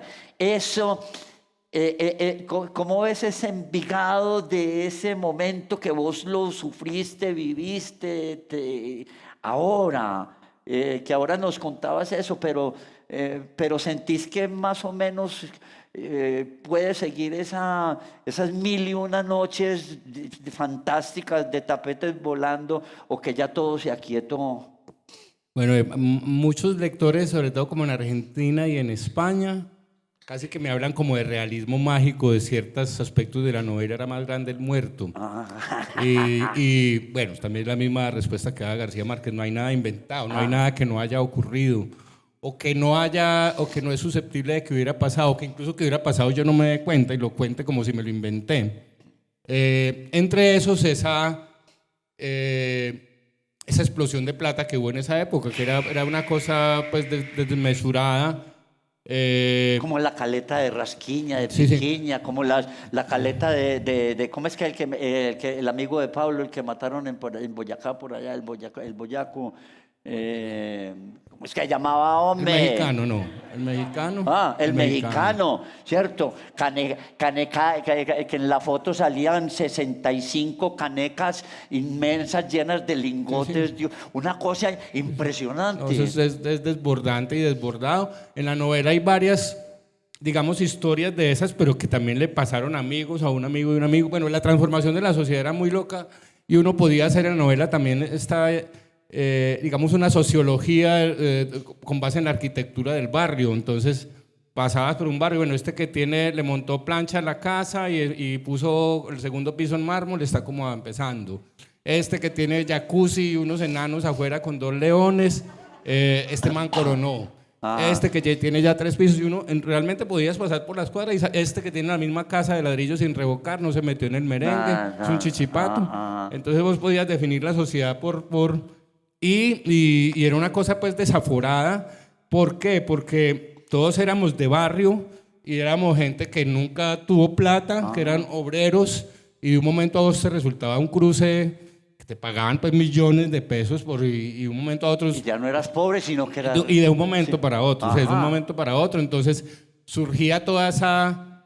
A ver, un poco Nietzsche tiene esa definición de poder. Poder es crear una escala de valores en la que uno ocupa el lugar más alto, imponerla. Realmente el poder es una escala de valores en la que uno ha creado, la impone y en la cual uno tiene el lugar más alto. Entonces ya estaba una escala de valores que era el que tiene es el que es. Ya eso existía. Pero de un momento a otro tenías, y después de no ser nada, ya estabas en esa escala de valores. Entonces sale todo lo que hay reprimido en el ser humano y que está ahí para que podamos convivir. Pero cuando tenés el poder y encima de vos no hay nadie que te va a juzgar, vos incluso imponer la moral, entonces surgían las monstruosidades más atroces, empezando pues por esa cosa de la pérdida del valor de la vida, ¿cierto? Interrumpir cualquier discusión suprimiendo al oponente de una, bueno, como eso naturalizado. Y bueno, y eran muy locas, que son historias, pues, así como ese amigo mío que le pagaron una plata, él tenía que ir a los llanos y el trabajo era como venirse en un avión de carga, le pagaban en esa época como 5 millones de pesos, pues era un platal, por simplemente pasar un fin de semana y venirse en un avión de carga, simplemente ahí en los bultos y nada más, y era un avión viejo, que tenía como una lata adentro suelta y eran costales, es un avión lleno de costales y costales, y en el regreso, en uno de esos vacíos que tienen los aviones, una de esos costales se rompió con una lata y entonces él vio que eran dólares, se dio cuenta que estaba en un avión de carga lleno de dólares, o uno estar jugando en el barrio fútbol, ahí en la calle, y entonces la pelota se va para una casa, que siempre tenían las puertas abiertas, las casas, y se va hasta el fondo. Y entonces yo recuerdo un amiguito que entró, la pelota se fue hasta el fondo y entonces él se agacha a coger la pelota y y está en una pieza llena de dólares, y dólares, y dólares, y dólares. Entonces, y eso salió todo rayado, y después ya adolescente, más tarde, nos emborrachábamos, y él todavía borracho le daba por es que dólares. Entonces, bueno, era muy loco, pues, muy loco. parece inventado. Sí. Pero así era. Y De que caía, y la gente soñaba inclusive con que le cayeran maletadas llenas de dólares del cielo, ¿cierto? Que a un señor se le cumplió y lo mató y que llegaba, y esos primeros chistes de mafiosos también que llegaban y que, ay, Pablo, que este se quebró el brazo, para que nos des para el yeso no, mármol. ¿Cierto? Que vamos a una finca con la piscina, bueno, y pues no hay nada, no, con agua para los que sepan y sin agua para los que no sepan nadar, hijo de puta, ¿cierto? Sí, yo creo que todos esos chistes surgieron de la verdad, como los chistes del Gordo Rodríguez, ¿cierto? Sí. Que eran... Ok, a mí sí me tocó que llegaba a un bar un tipo que recién coronaba, que dame un whisky, ¿cuánto vale este negocio? Entonces, sí. Y era, Sí, lo sí, tenían que claro. en Miami estaba cantando en un sitio, estaba cantando Rafael y los mafiosos ahí hablando puta, señores, ¿por qué no se callan? Porque no, entonces cállate vos, huevón, y te pagamos el show y te vas de aquí, compramos esto. Entonces era lo que yo digo, realismo mágico. Sí. ¿Sí? Ahora, ¿cómo convertir realismo máfico. Ahora, ¿cómo convertir eso, que podría ser un inventario que incluso hasta justifique porque hay una emoción en eso? Claro. ¿Cómo convertir eso en material artístico, digamos, literaturable? ¿Y qué es lo que le puede dar a una obra, a una narración sobre ese tema, una dimensión que trascienda la anécdota? Ajá. Y trascienda hasta incluso la apología de eso? Y yo creo que es ver el absurdo que hay en todo eso, ¿cierto? Y de ahí, por ejemplo, a mí me hablan mucho del humor, pues, en lo que escribo, y entonces no siempre escribo pensando que voy a hacer algo charro, pues en general yo creo que no, pero el solo hecho de mostrar el absurdo, de retratar el absurdo en que vivimos, que como lo tenemos incorporado y naturalizado no lo vemos, cuando nos lo dicen y nos lo muestran, ese choque entre dos lógicas que en realidad es el humor, ¿cierto? Por lo conoces, sabes mejor que yo esa dinámica. Se me olvidó. En dos lógicas que absolutamente opuestas, no tienen nada que ver una con la otra, y cuando se ensamblan y chocan, eso genera una cosa en el cerebro que es como la catarsis, la risa, y es eso, un mafioso que lo puede comprar todo, que tiene todas las viejas, que tiene todo eso. Un momento una mujer lo rechaza porque es muy burro, y entonces consígame pues esa huevona de la cultura, consígame pues un man que me enseñe. Y entonces el esfuerzo de uno de esos tipos por ser culto, ahí ya hay un absurdo que te genera risa, pues, pero creo que eso, la cosa era eso, cómo esa realidad convertirla en algo que trascienda la anécdota, ya lo decía, y que genere alguna chispa que nos permite, no sé si una reflexión, pero por lo menos una mirada distinta que trascienda simplemente la emoción, porque todas esas historias de mafiosos a uno le da hasta emoción y le da hasta envidia y todo eso, y era como un tapete volador en realidad, ¿cierto? Pero el quid del asunto, y vos lo has dicho de pronto, es cuando se ponen a hurgar, cuando hay se va contra la corriente, no está en la superficie, y por eso descubre uno también en cada uno de ellos también su lado débil, el amor, no es simplemente ese fenómeno de como que a mí me parece un acto sensacional. Cuando la chica esta de la moto, la que maneja, le organiza las motos, se descubre algo por allá adentro acerca de él, ¿cierto? Pero aún así sigue digámoslo así con los griegos, su destino, ¿cierto? A pesar de ese amor, lo condena a él, ¿cierto? Entonces, ese descubrimiento del subfondo es lo que posibilita que eso sea más que un muestrario de chistes o de aventuras por allá arriba. Hay una cosa que a vos te mueve, como la simple imagen de un carro último modelo, una hermosura de carro desvencijándose, como se empieza a desvencijar y a corroer toda esa relación que entre ellos existe, y a nivel del barrio y a nivel de la ciudad y a nivel de todo. ¿Estuviste consciente de que de pronto nos hablabas al principio de que era también Medellín? ¿Por qué el nombre de Villa? ¿Qué te lleva a decir Villa y linda? Bueno, la bella Villa. La Bella Villa. La Bella Villa. Y bueno, y otra cosa con respecto a lo que decías, todos somos Don Efrén, y en esa época todos fuimos Don Efrén y todos fuimos Pablo Escobar, o sea, todos fuimos mafiosos, sí, era una sociedad mafiosa, desde la mamá de Giovanni, que se alegraba porque el chico que era un lavaperros le pagaba más plata por arreglarle la ropa, o sea, todos estuvimos articulados en esa lógica económica y de alguna manera todos la avalamos y la sostuvimos, ¿cierto? Entonces un poco también, aunque la novela no tiene hipótesis, pues, pero podría ser que es un asunto cultural y todos somos Don Efrén, y también Don Efrén es un niño abandonado como Giovanni, en un padre, madre soltera. Yo soy hijo de madre soltera. Creo que es el 60% de nuestra población de habitantes de un país sin padre, y por eso somos tan susceptibles a que llegue cualquier déspota a decir vamos para allá, esto es a la berraquera, no sé qué, y tenemos ahí algo en nuestro mecanismo que está buscando siempre un padre, y creo que el narcotráfico también, y esa cosa del capo que es el padre, también estaba en un caldo de cultivo muy, muy propicio para que alguien que simplemente tenga fuerza adopte seguidores a través del terror y de la dádiva, pues como un padre país, un mafioso era un padre país, o sea, da palo y después da regalo y da plata, da plata, la ración, y después da palo. Entonces, bueno, un poco era como es el asunto de la novela, hablando de eso, de trascender un poco lo de la anécdota y mirar que debajo de eso estamos todos, y que en realidad todos somos niños asustados. Pues el mismo Don Efrén es un pobre niño que está buscando amor, y lo único que encontró fue plata y poder, ¿cierto? Y capacidad de matar.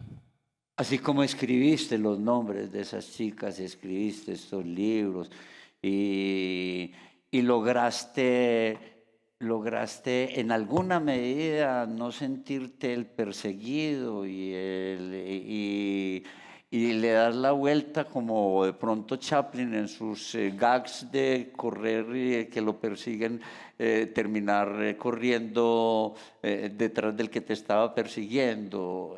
Ya ese corazón y ese sentimiento de ser siempre sospechoso, la literatura te lo aminoró, te lo edulcoró, en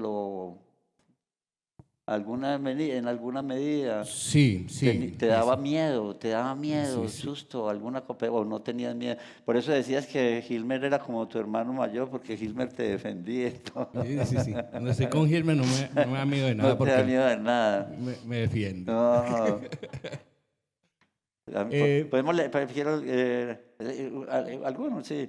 No quiero una metáfora ni una frase que arrulle con hermosas palabras. Carbúnculo, arrebol, ortiga. No me sirve el lenguaje. Hoy solo entiendo puño y beso y hola y no te vayas. Toma y tropezón, perro, mesa y sígueme o adiós.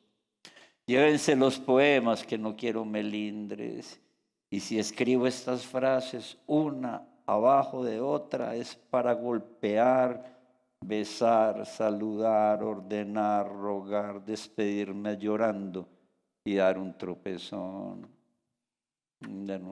Toma mi espíritu de una punta, que yo lo agarro de la otra, y dale vuelta como una toalla empapada.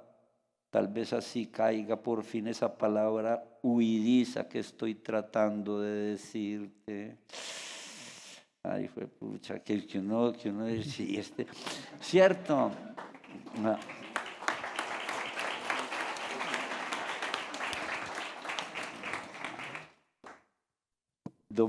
Tarde bogotana, domingo, café La Estrella, Languidezco mientras tomo cerveza y observo cómo las calles se aburren de ellas. Un frío de desalojo, mucha Bogotá de veras. Llamo entonces la mesera, sonrío y le mato el ojo. Qué belleza, qué belleza. ¿Estos cuándo fueron? Esos fueron escritos pues durante muchos años, distinto tiempo, y después los compilé para esa coleccioncita. Y ahora andas pedaleando y seguís Sí. pedaleando porque vos pedaleabas, Sí, ¿cierto? sí, yo quise ser ciclista, Y quisiste ser futbolista también, ciclista. futbolista y Y basquetbolista. basquetbolista, tenías estatura. Y escribí mucho, entrené mucho tiempo ciclismo y era todos los días, por ahí unos 6 años, entrenaba, iba a Caldas, a Minas, a Bolombolo, bueno, era muy juicioso con eso, pero me daba terror competir. Cuando llegó el momento ya como de estar en un club y entrar a carreras ya me daba un terror, entonces... Como en el fútbol. También, como Y en el cuento bueno, aquel, ¿cierto? en el Como la fútbol historia. también era muy bueno para el fútbol de calle, pero ya por allá me llamaron para jugar en un equipo ya grande, con Ajá. cancha, con uniformes, y me pusieron es que el de 10, porque en la calle jugaba muy bien y en el primer partido yo no sabía qué hacer, no a la hora de salir corriendo. Pues un poco lo ficcioné en una crónica, en la crónica de Ricardo Pasana, No seas personalista. No, que ese personaje es que en un momento sale corriendo detrás Sí, del balón, con el balón, pero sigue por la arquería para allá y sube la tribuna y sigue y se va para la casa y se mete bajo la cama. Bueno, un poco. Que después van los chicos a pedirle van las del equipo a pedirle El uniforme, el eso uniforme, es verdad. Y sí. eso sí es verdad. Estábamos era el equipo de depósito de la Glorieta. Y entonces el entrenador nos dijo, un man que apareció ahí un momento a otro, que era entrenador y todos le creímos y entrenábamos cada 8 días y dábamos una cuota de la ración que nos daban en la casa para comprar el uniforme, porque los guayos, porque él dijo que un amigo de él tenía una empresa de confecciones que, era un depósito de la Glorieta, y que él nos iba a dar el uniforme, o sea, la camiseta y la pantaloneta y las medias, pero nosotros teníamos que comprar los guayos. Entonces entrenábamos 3 veces a la semana la cuota, y un día no volvió a aparecer él, fuimos a un entrenamiento y el entrenador fantasma se desapareció. Y después ya entré a otro equipo, que ahí sí nos dieron el uniforme, y a ese fue donde huí, y ya nada, cada rato iban a la casa a reclamar la camiseta, y que doña Miguel está, que vea que se nos puede volver el uniforme. Y yo, ay, que no estoy, que no, él no está.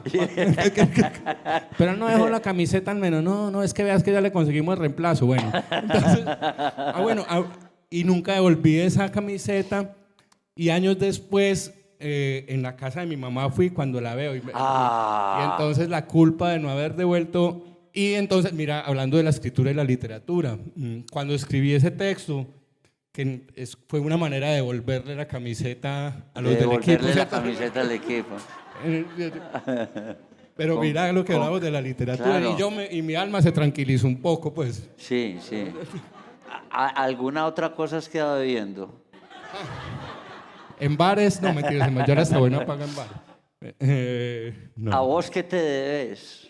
Ay, fue mamá. ¿Te debes algo o ya estás pago? No, creo que tengo que hablarlo en terapia bien para que Sí. Como nos decís cuando estamos conversando, háblalo en terapia. Háblalo en terapia. Es la única, son los únicos momentos en que lo hablas en argentino, en porteño, ¿cierto? Cuando decís háblalo en terapia, de resto no, después de tantos años, porque hay gente que se va para Buenos Aires, yo por ejemplo, y empiezo a hablar, ¿qué hace? No se puede. Nosotros en la Salle... Porque yo quería ser argentino, yo no quería ser en realidad, pero vos no, vos... No, pero nosotros en el colegio La Salle siempre tuvimos el profesor de educación física, el Che, Fabio. Y El siempre- Che. le decía el Che Fabio. ¿Era uno de gafas él? No, morenito, bajito, así era. Media vuelta de extenderse, media vuelta de extenderse. Y luego me di cuenta que fue que alguna vez lo llevaron a Argentina a un curso de 15 días. Y toda la vida se quedó hablando argentino. Se quedó hablando Che. Che Fabio. Che Y Fabio. también me pasó, no hay gente, no sé, yo tiene con personalidades como también una vez en Buenos Aires en Claro, una- porque no habitas allá, digámoslo así exacto. como dijiste ahora. Y otra razón es que yo, como estoy en casa siempre, yo escojo como salir y no es distinto a otros colombianos que trabajan con argentinos todo el día. Por ejemplo, Carolina, la mamá de mi hijo, trabaja en la universidad, está todo el día en relación con la tonada y con las expresiones, entonces al hablar se le pega mucha Sí, cosa. ajá. Pero, no, pero es distinto a otra gente que sí ya tiene como su grado. Una vez en una fiesta hace unos años apareció una chica de un momento a otro súper porteña. Pero que ve, no sé qué. Y entonces, y así con lo que yo llamo la moña porteña, que las mujeres allá simplemente se cogen el pelo, se meten un chuzo y Sí, salen. sí. Y bueno, y todas Como las Dios actitudes- las mandó al y mundo. y todo ese desparpajo y esa seguridad y la tonada, y entonces. El tono, ¿cierto? La Exacto, sí, fonética, esas ¿viste? mujeres roncas, sus psicoanalizadas, Ajá. es como una seguridad así toda sólida. Bueno, la cosa es que al final estaba con un amigo de acá y entonces yo, mira esa pelada. Y entonces, no, esa pelada es de Itagüí. Es que la pelada es de Itagüí. Yo, pero ¿cómo así? Sí, lleva 2 meses acá. Y yo- Hay gente para todo. Qué maravilla. Muy bien. No, Bueno, nada, que preguntas del público. preguntas del público. Ahorita que hablan de esas cosas que han pasado en la ciudad hace varias décadas, que inclusive además que siguen pasando pues ahorita, y que Medellín hoy en día sigue como con ese desparpajo, como con ese folclore, parecido como a ese jeep lleno de borrachos cantando la sirena Viña hacia mí, que se voltean y siguen cantando después de que lo organizan. ¿Por qué crees vos que la gente, que Medellín, a pesar de tanto horror, sigue la ciudad como con esa alegría? No sé si falsa o real o qué, pero Sí. ¿qué puedes decir? Ve, gracias por acordarte de ese cuento que lo quiero mucho, de la sirena viene hacia mí.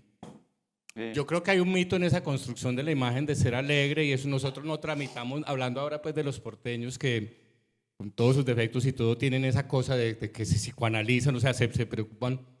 Nosotros no nos detenemos a pensarnos y a pensar qué nos pasa, entonces inventamos esa alegría que es, no, eso no, hay que ir para adelante, hijo de puta, ¿cierto? Esa cosa, y estar contento, detrás en esa felicidad creo que hay algo que no es completamente genuino, ¿cierto? Ajá. Que no es producto de una... Y además la felicidad de verdad no es tan escandalosa, yo creo que no es con esos baffles a todo taco que tenemos nosotros, no es, creo que es otra cosa. ¿Qué era? Se me olvidó otra cosa que te iba a decir, pero después me acuerdo. Hablando del cuento. ¿Cómo? Hablando del cuento de la sirena viene hacia mí. No, nada, se me fue. Ahorita. Luis, me gustaría saber qué hay de tu mamá, pues me llama mucho la atención a partir de las historias que has contado y si de pronto sabes cuando ella se leyó el libro, si esa Villalinda que vos creaste se parece al imaginario que ella tenía de Envigado, incluso pues no sé si tus amigos, porque a veces cuando uno escribe, la gente cotidiana que está con uno dice, usted manda onda con esto, entonces quisiera saber si ellos tienen cosas parecidas a las que tú proyectaste en esa Villalinda en su mente. Sí, bueno, mi mamá, usted sabe que a mí no me gusta leer, mi hijo, yo medio leo esas cosas suyas porque usted porque las escribió, pero no creo que se haya leído pues, un libro completo ni nada de eso y más. Antes a veces los tíos le mandan como entrevistas y todo eso, entonces ya lo que hace es como contradecirme, ¿y usted por qué dice eso? Eso no fue así. Entonces, y yo, mamá, hablé 2 horas. Y vos de lo único que te fijas es que ese detalle de pronto no era tan así, a lo mejor. Bueno, entonces, pero la mamá de Giovanni en la novela tiene, perdón, de Manuel en la novela tiene muchas cosas de mi mamá. Tiene un gran sentido artístico, innato. Mi mamá no tiene ninguna formación, siempre fue obrera de confecciones. Pero, por ejemplo, hay una situación en la novela que es todas las tías, la tía de Estados Unidos que todos tenemos en los barrios populares, ¿cierto? Que le manda en diciembre cuando vienen las cosas que ellos ya han comprado usado, entonces una vez me mandó un buzo hermoso así blanco, pero con una cosa acá de mirellas de un Papá Noel y un trineo y dorado y entonces, pero todo el buzo, entonces mi mamá por ejemplo agarra eso, corta esto y le pone unos retazos que tiene por ahí, y yo salía con ese buzo y entonces, ay, eso es como una cosa de boutique, ay, ¿dónde compraste eso? Los compañeros de Bolivariana, ay, ¿dónde compraste? Entonces, la mamá de Manuel tiene también esa cosa artística no reconocida, ¿cierto? No reconocida. Y hay un texto que están tareas no hechas, que es la tarde en que maté a mamá. Entonces, una vez pues lo leí en público y ella fue. Entonces, no me dijo nada, pero tampoco me dio a entender pues que le hubiera gustado, y en realidad pasó así porque siempre tuvimos una relación rara, pues, ¿cierto? Y además yo era demasiado díscolo y pobre, pues ella luchando con la vida y lidiando con un pelado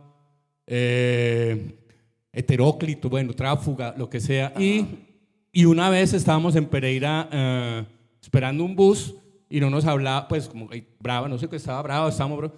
Y en un paradero de buses, y yo me colgué de que era muy mico de ese techo, y eso estaba flojo y le cayó encima y ¡pa! Y entonces una humareda como después de un derrumbe, y cuando pasó el humo no se veía a mi mamá sino ese techo. Entonces llegaron los policías, cuando llegó gente levantaron y ella ahí estaba acurrucada en posición fetal, inconsciente. Yo, pues puta, maté a mi mamá. Entonces, y a raíz de esa sensación, o sea, estuve por ahí, porque entonces fue para urgencias, la metieron, pero entonces pasó 2 horas en que en realidad yo había matado a mi mamá y mi conciencia era haber matado a la mamá. Y entonces... Te sentías livianito, me imagino.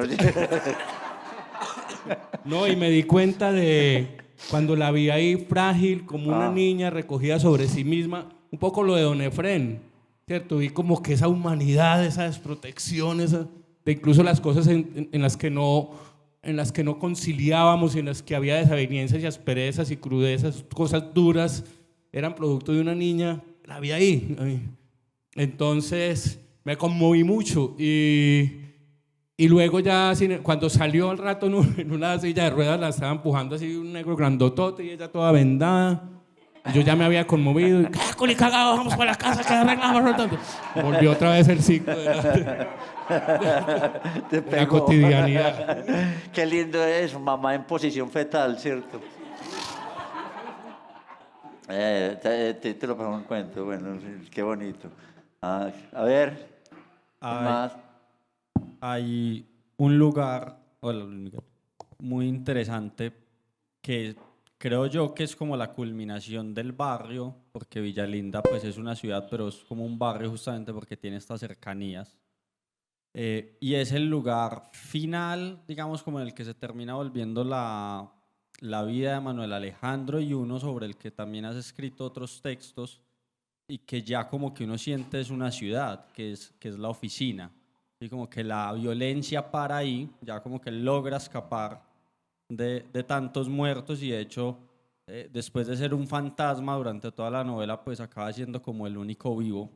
Y ahí ya tiene una vida tranquila de mensajero, y en la oficina ya ocurren otras cosas de los que hay otros textos, especialmente un cuento que me gusta mucho que se llama TQM, y ya lo que hay es como otros tipos de lenguajes, sobre todo, pues, y pensando en ese cuento, el lenguaje de la cursilería, del fracaso cotidiano, de la vida que a uno no le gusta, de la inemoción cotidiana. Pues como que quería preguntar por ese lugar, porque creo que también pues ya es otra cosa, pues como que otra geografía. Sí. Gracias, Simón. Sí, eso. Después de la novela incluso yo quise escribir con otros registros. Publiqué un libro de cuentos que son otros registros distintos, un poco porque, claro, el universo mental de uno tiene muchas aristas y muchos mundos que no son necesariamente el lenguaje coloquial de la calle de los chicos de Villalinda, y tienen que ver con las experiencias de uno. Yo mucho tiempo trabajé en oficinas, era comunicador social de varias cosas y en varias empresas, y entonces ese es otro lenguaje.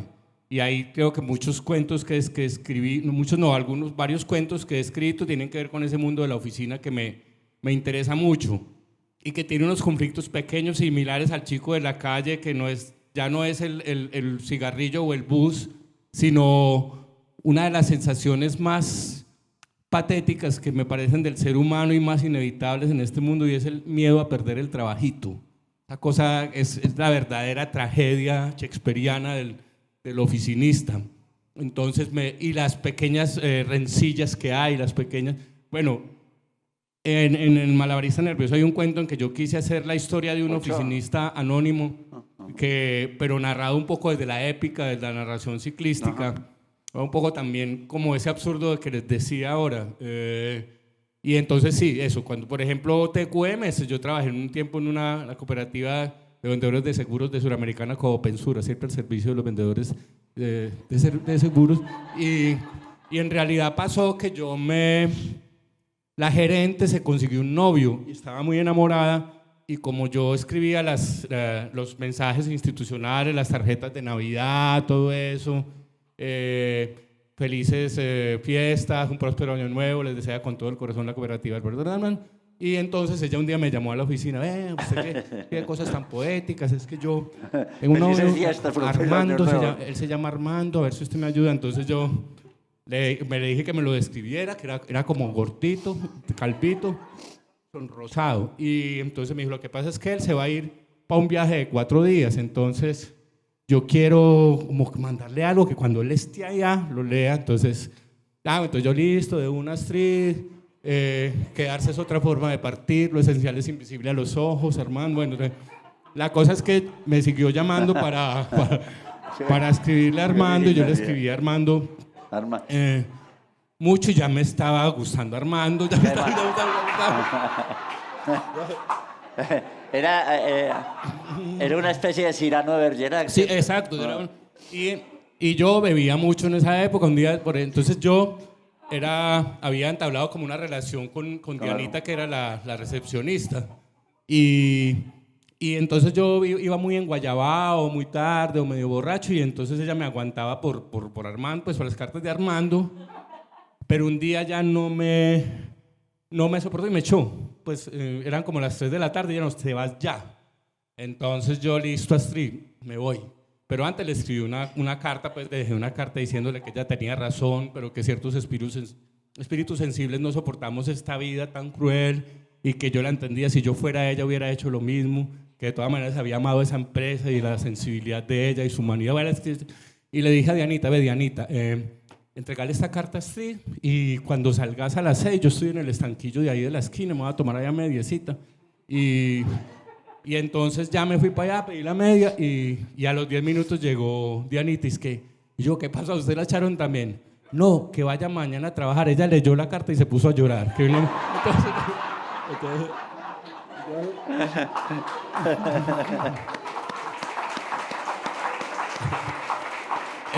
Entonces de esa historia que pasó así, pues ya es un cuento, ¿cierto? Ya simplemente lo que hice yo es agarrar la anécdota y darle un tratamiento estético, ampliar los personajes, torcerle un poquito el cuello a la realidad y hacer algo de ficción. Pero bueno, hablando un poco, Simón, la pregunta tuya, eso, de todo el universo, todo lo que hay en el mundo de las oficinas, ¿cierto? Bueno, Luis, en Envigado, yo estoy en la de Arango. Allá hubo un profesor que nos introdujo como a tu obra, ¿cierto? Desde Mis amigos se viven muriendo, y la continuamos. Hay una pregunta que él nos hacía, pero pues yo, aprovechando este espacio donde estás, te la quiero hacer a vos, porque precisamente nos pusieron a leer a vos, y es: ¿por qué escribir? No, ya pasamos el semestre, pero es ¿por qué escribir a través como de la memoria, ¿cierto? Quizás hemos hablado un poquito como de los recuerdos y todo eso, y para vos, ¿qué es la memoria? ¿Cierto? Esa fue como la pregunta puntual que nos hicieron a través de los textos que nos dieron de vos. Y otra que me liga un poquito es porque en Más tareas no hechas mencionas que hay que escribir por escribir, ¿cierto? O sea, que nadie te puede decir como que no estás escribiendo. Entonces, qué pena, me alargué, creo. Se abre una nueva puerta a uno como escritor, digamos como guionista en proceso, en formación, en cómo escribir, ¿cierto? Cómo escribir esa memoria, porque muchas veces a vos te dicen, no, eso no pasa, ¿cierto? Entonces cuando yo lo leía en Más tareas no hechas, que vos decías, escribo porque escribo, ¿cierto? Realmente no me acuerdo, como no te acordabas de ese texto que justificas ahí, es cómo escribir esa memoria, ¿cierto? Porque muchas personas tenemos un montón de cosas las cuales queremos escribir, pero nos baneamos, nos funean, ¿cierto? Entonces, ¿cómo llegar a escribir sobre la memoria? Porque analizamos tu obra y vemos que es mucho desde los recuerdos, de lo que has hablado con Carlos, pues como todo este tiempo. Sí, yo no tengo pues eso muy sistematizado, o tengo un pensamiento, no tengo un pensamiento muy estructurado frente al asunto de la memoria, que pues incluso ya hay mucha bibliografía sobre su importancia, pero yo creo que les hablaba ahora de ciertas personalidades que tienen una pulsión expresiva y uno solo puede hablar de lo que es y de lo que ha vivido, y casi sin proponérselo, entonces va quedando un testimonio, va quedando una memoria, y yo creo que también tiene que ver con una especie de búsqueda de identidad personal, cuando yo estoy como tratando de configurar quién soy, y entonces recurro a lo que me ha pasado, a lo que he vivido desde la infancia a la adolescencia, y haciendo como ese panorama, voy un poco teniendo un poco de conciencia de quién soy, y al hacerlo sobre mí, lo estoy haciendo sobre la gente mis coetáneos, y la gente que vivió conmigo en la misma geografía, incluso lo estoy haciendo para el ser humano en general, porque hablo de conflictos que competen a todo el mundo, ¿cierto? Pues no sé, un caso concreto, ya hay una crónica que escribí, un paseo que hicimos hace años, en el día de Reyes Magos, que siempre hace uno paseos de olla, en Envigado nos íbamos por allá para el Salado, unos amigos, y apareció un chico ahí que se nos pegó al viaje y no hablaba ni nada, pero era con nosotros para toda parte, y al principio nos dio desconfianza y lo llamamos el nuevo. Ay, va el nuevo, no sé, a veces nos adelantamos, se nos perdían una curva y ya estábamos preocupados, ¿qué pasó con el nuevo? Y bueno, esa era una historia de adolescencia, aparentemente una historia inane, pues digamos, o no muy, un tanto insustancial, pero estaba hablando de una manera de vivir la adolescencia en esa época de Envigado. Vuelvo a decir, todo estaba cruzado por la parranda, por la rumba, por la cosa también judeocristiana, y por esa alegría un poco forzada que hablábamos ahora, pero es un desespero de ser felices a como de lugar para olvidarnos de nosotros. Bueno, entonces a lo que voy es que en esa anécdota del nuevo y estos adolescentes también estaba hablando de nuestro modo de pensar, como de esa sociedad en ese momento, y estaba de alguna manera haciendo memoria sin proponérmelo. Y yo sé que quien lea ese textico, aparte de la anécdota en sí, va a percibir otras cosas que cabalgan sobre esa anécdota, y es un poco un intento de explicación de nosotros y de mí mismo, la desconfianza que le tenemos al otro, ¿cierto? Nuestra manera de relacionarnos. Entonces, bueno, es un poco... Y con respecto, por ejemplo, a la novela, yo tampoco creo que lo haya hecho como con una intención concreta de dejar un registro histórico, pero en aras de la verosimilitud. Yo, por ejemplo, la novela fue un trabajo de 1 año y 4 meses más o menos, en que me dediqué solamente a eso, pero no estaba escribiendo siempre, estaba a veces buscando qué ropa se usaba en esa época, y ahí también había un registro histórico de cuáles eran las pintas de los años finales de los 80 y comienzos de los 90, qué música se escuchaba, y hay mucha gente de mi generación que cuando lee la novela se emociona porque se ve, ¿cierto? Incluso de las nuevas generaciones, porque sus padres les han contado algunas de esas historias, y entonces ven ahí también un poco, se ven a ellos mismos, ven sus padres y ven un poco de dónde vienen. Y la otra pregunta era, no te la capté muy bien, el sentido era, vos querés escribir y un poco cómo utilizar esa memoria en la escritura, más o menos así, o repetime, por favor. Hablas o sea, el tema de la memoria fue el tema de nuestro semestre. Y empezamos a hablar precisamente por tus cuentos, por cómo empezabas a enfatizar, o sea, de una manera muy guionista. Nuestro profesor era el profesor de narrativas, ¿cierto? Entonces, cómo empezabas a contar y a describir todos esos momentos, o sea, y esas personas.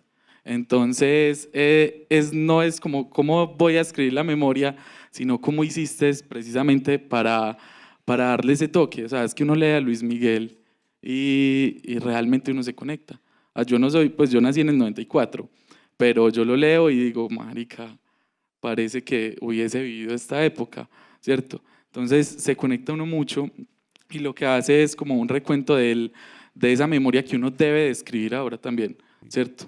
Como esa responsabilidad de narrador para escribir ahora, para que también la puedan leer, no sé, más adelante, como nosotros la leímos. Sí, ya te entendí.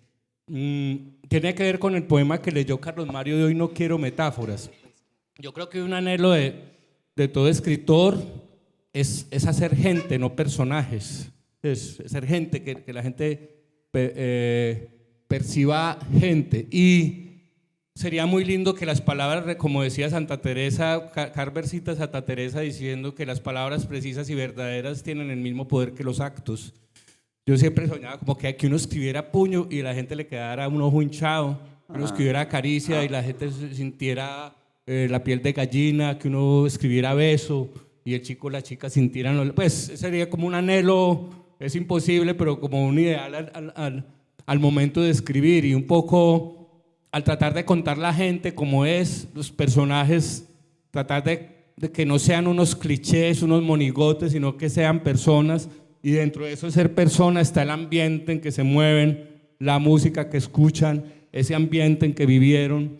Entonces yo al escribir generalmente no invento, sino que recurro a esas cosas que viví realmente, que vibraron en mí, estar en una cantina oyendo tal tango con tal persona, tomándome el aguardiente y pasándolo con mango biche, con pedacitos de coco, bueno, toda el momento en que yo escribo eso y esa persona que estoy tratando de contar, lo estoy enriqueciendo con toda esa atmósfera para hacerlo más verosímil, más real, más gente. Creo que en ese momento estoy haciendo también una memoria mucho más integral, mucho más compleja y mucho más como una persona de verdad, ¿cierto? Entonces creo que un poco al escribir, ¿cierto? Por eso digo que si el propósito es hacer memoria, realmente es un propósito más intelectual que sería para un ensayista, para un filósofo. Yo creo que para un escritor el propósito sería hacer gente en la medida de lo posible más verdadera, y ahí esa gente queda, pues ahora pues leyendo a Proust, que principios del siglo XX, una sociedad que no tiene nada que ver con uno, una sofisticación incluso en el lenguaje que no, pero yo veo ahí eso, me meto en ese mundo que no es ni siquiera el mío, que en otras circunstancias no comprendería, y veo y me identifico con ese personaje, que en la vida real a lo mejor ni siquiera seríamos amigos ni nos conoceríamos, pues. Entonces bueno, creo que es por ahí. En toda la obra uno ve que todo el tiempo escribís tratando, digo yo, como de entender la realidad, como tratar de hacer algo para que esa realidad pase por el cuerpo y por la razón y volverla algo más comprensible. Y de ahí sale la literatura. Sin embargo, vos has contado también que escribís todas las mañanas sueños. ¿Eso ha saltado a los libros? O sea, eso que escribís en las mañanas o esos ejercicios que tenés así como de reacción onírica recién levantado, ¿eso ha pasado al ejercicio de literatura y después se corrige o no? Sí, bueno, a mí siempre, pues yo trato, en un momento creé ese hábito de escribir cada que me levanto en agendas a mano, 1 hora, 2 horas, si me acuerdo de los sueños sería lo primero, y en un momento lo incorporé casi que para que cuando eso fuera parte de mí, ya un hábito necesario, al momento de escribir, cuando voy a escribir pues literatura, digamos otras cosas, no sea una cosa artificial, que el escribir, y es como también a veces saber la recomendación en talleres o a chicos que están empezando a escribir, es escribir y escribir bobadas, escribir lo que sea, asociación libre, pero que esté incorporado entre uno el acto de hacerlo con palabras escritas como una manera de expresarse. Entonces, bueno, los sueños me interesan mucho, por terapia, no, pero no solo por la terapia, pero como autoconocimiento, ¿cierto? Como, por ejemplo, yo me he dado cuenta que hay una geografía onírica, que yo, por ejemplo, en varios sueños míos aparece una calle, una avenida que está entre el Parque del Poblado y el antiguo puente de Pintuco, que ahora hay un centro comercial. Por ahí siempre hay, como a este lado derecho, hay como una casa que en realidad no existe, pero en mi sueño ese lugar geográfico existe y ha aparecido en varios sueños. Entonces, poco para lo que sirve escribir los sueños es que uno va llevando como un derrotero de de un universo onírico. Y tengo una casa también que aparece en mis sueños, que está en Envigado, el farolito arriba, por allá que van antes los monjes, eso ya está súper urbanizado. Y es una casa que no existe, pero está en mis sueños, en un lugar geográfico concreto, que también en el sueño no es exactamente el mismo. Entonces, bueno, y entonces de esas agendas, que tengo agendas, muchas veces no las vuelvo a leer, o por ejemplo ahora que fui donde mi mamá me encontré una agenda de hace 15 años y a veces me da ya vergüenza porque es como lo mismo, es que estoy bebiendo mucho, no sé qué yo entonces como, yo digo, puta, estoy repitiendo lo mismo, este me miró feo, bueno, entonces no siempre, pero por ejemplo a veces, bueno, por ejemplo, mira, en Malabarista Nervioso hay un cuento que es el de un fantasma, de alguien que se muere, se convierte en un fantasma, pero como es un intelectual que está tan embebido en los estudios, no se da cuenta que se murió. Y entonces entra al mundo de los fantasmas sin darse cuenta que es un fantasma, y en ese mundo ya cuando está ahí empieza a sentir unos ruidos y los otros fantasmas se asustan y resulta que es que hay un segundo mundo de los fantasmas. Y entonces él también se muere ahí y entra a ese mundo y después hay un mundo de los fantasmas. Bueno, entonces un poco como ese juego de espejos que Borges utilizó mucho, que García Márquez lo tiene también en dos o tres relatos, ¿cierto? El del muñequito de la avena cuaca. Sí, ese Pedazamudio. Y ese Pedazamudio, y el tipo que soñaba, bueno. Sí, que soñaba. A lo que voy es que ese... Y Vicente Huidobro en Escribo que escribo, ¿cierto? ¿Cómo? Vicente Huidobro también. Sí, eso, como ese juego de espejos. Entonces, bueno, eso fue un sueño que tuve muy a la porteña, que soñé que estaban en terapia, que estaban en los psicólogos, Juan es psicólogo, y entonces ahí estábamos tratando de entrar en el inconsciente, estaba como haciendo asociación libre en el sueño con el terapeuta, y entonces me pensé, o sea, dentro del inconsciente hay otro inconsciente.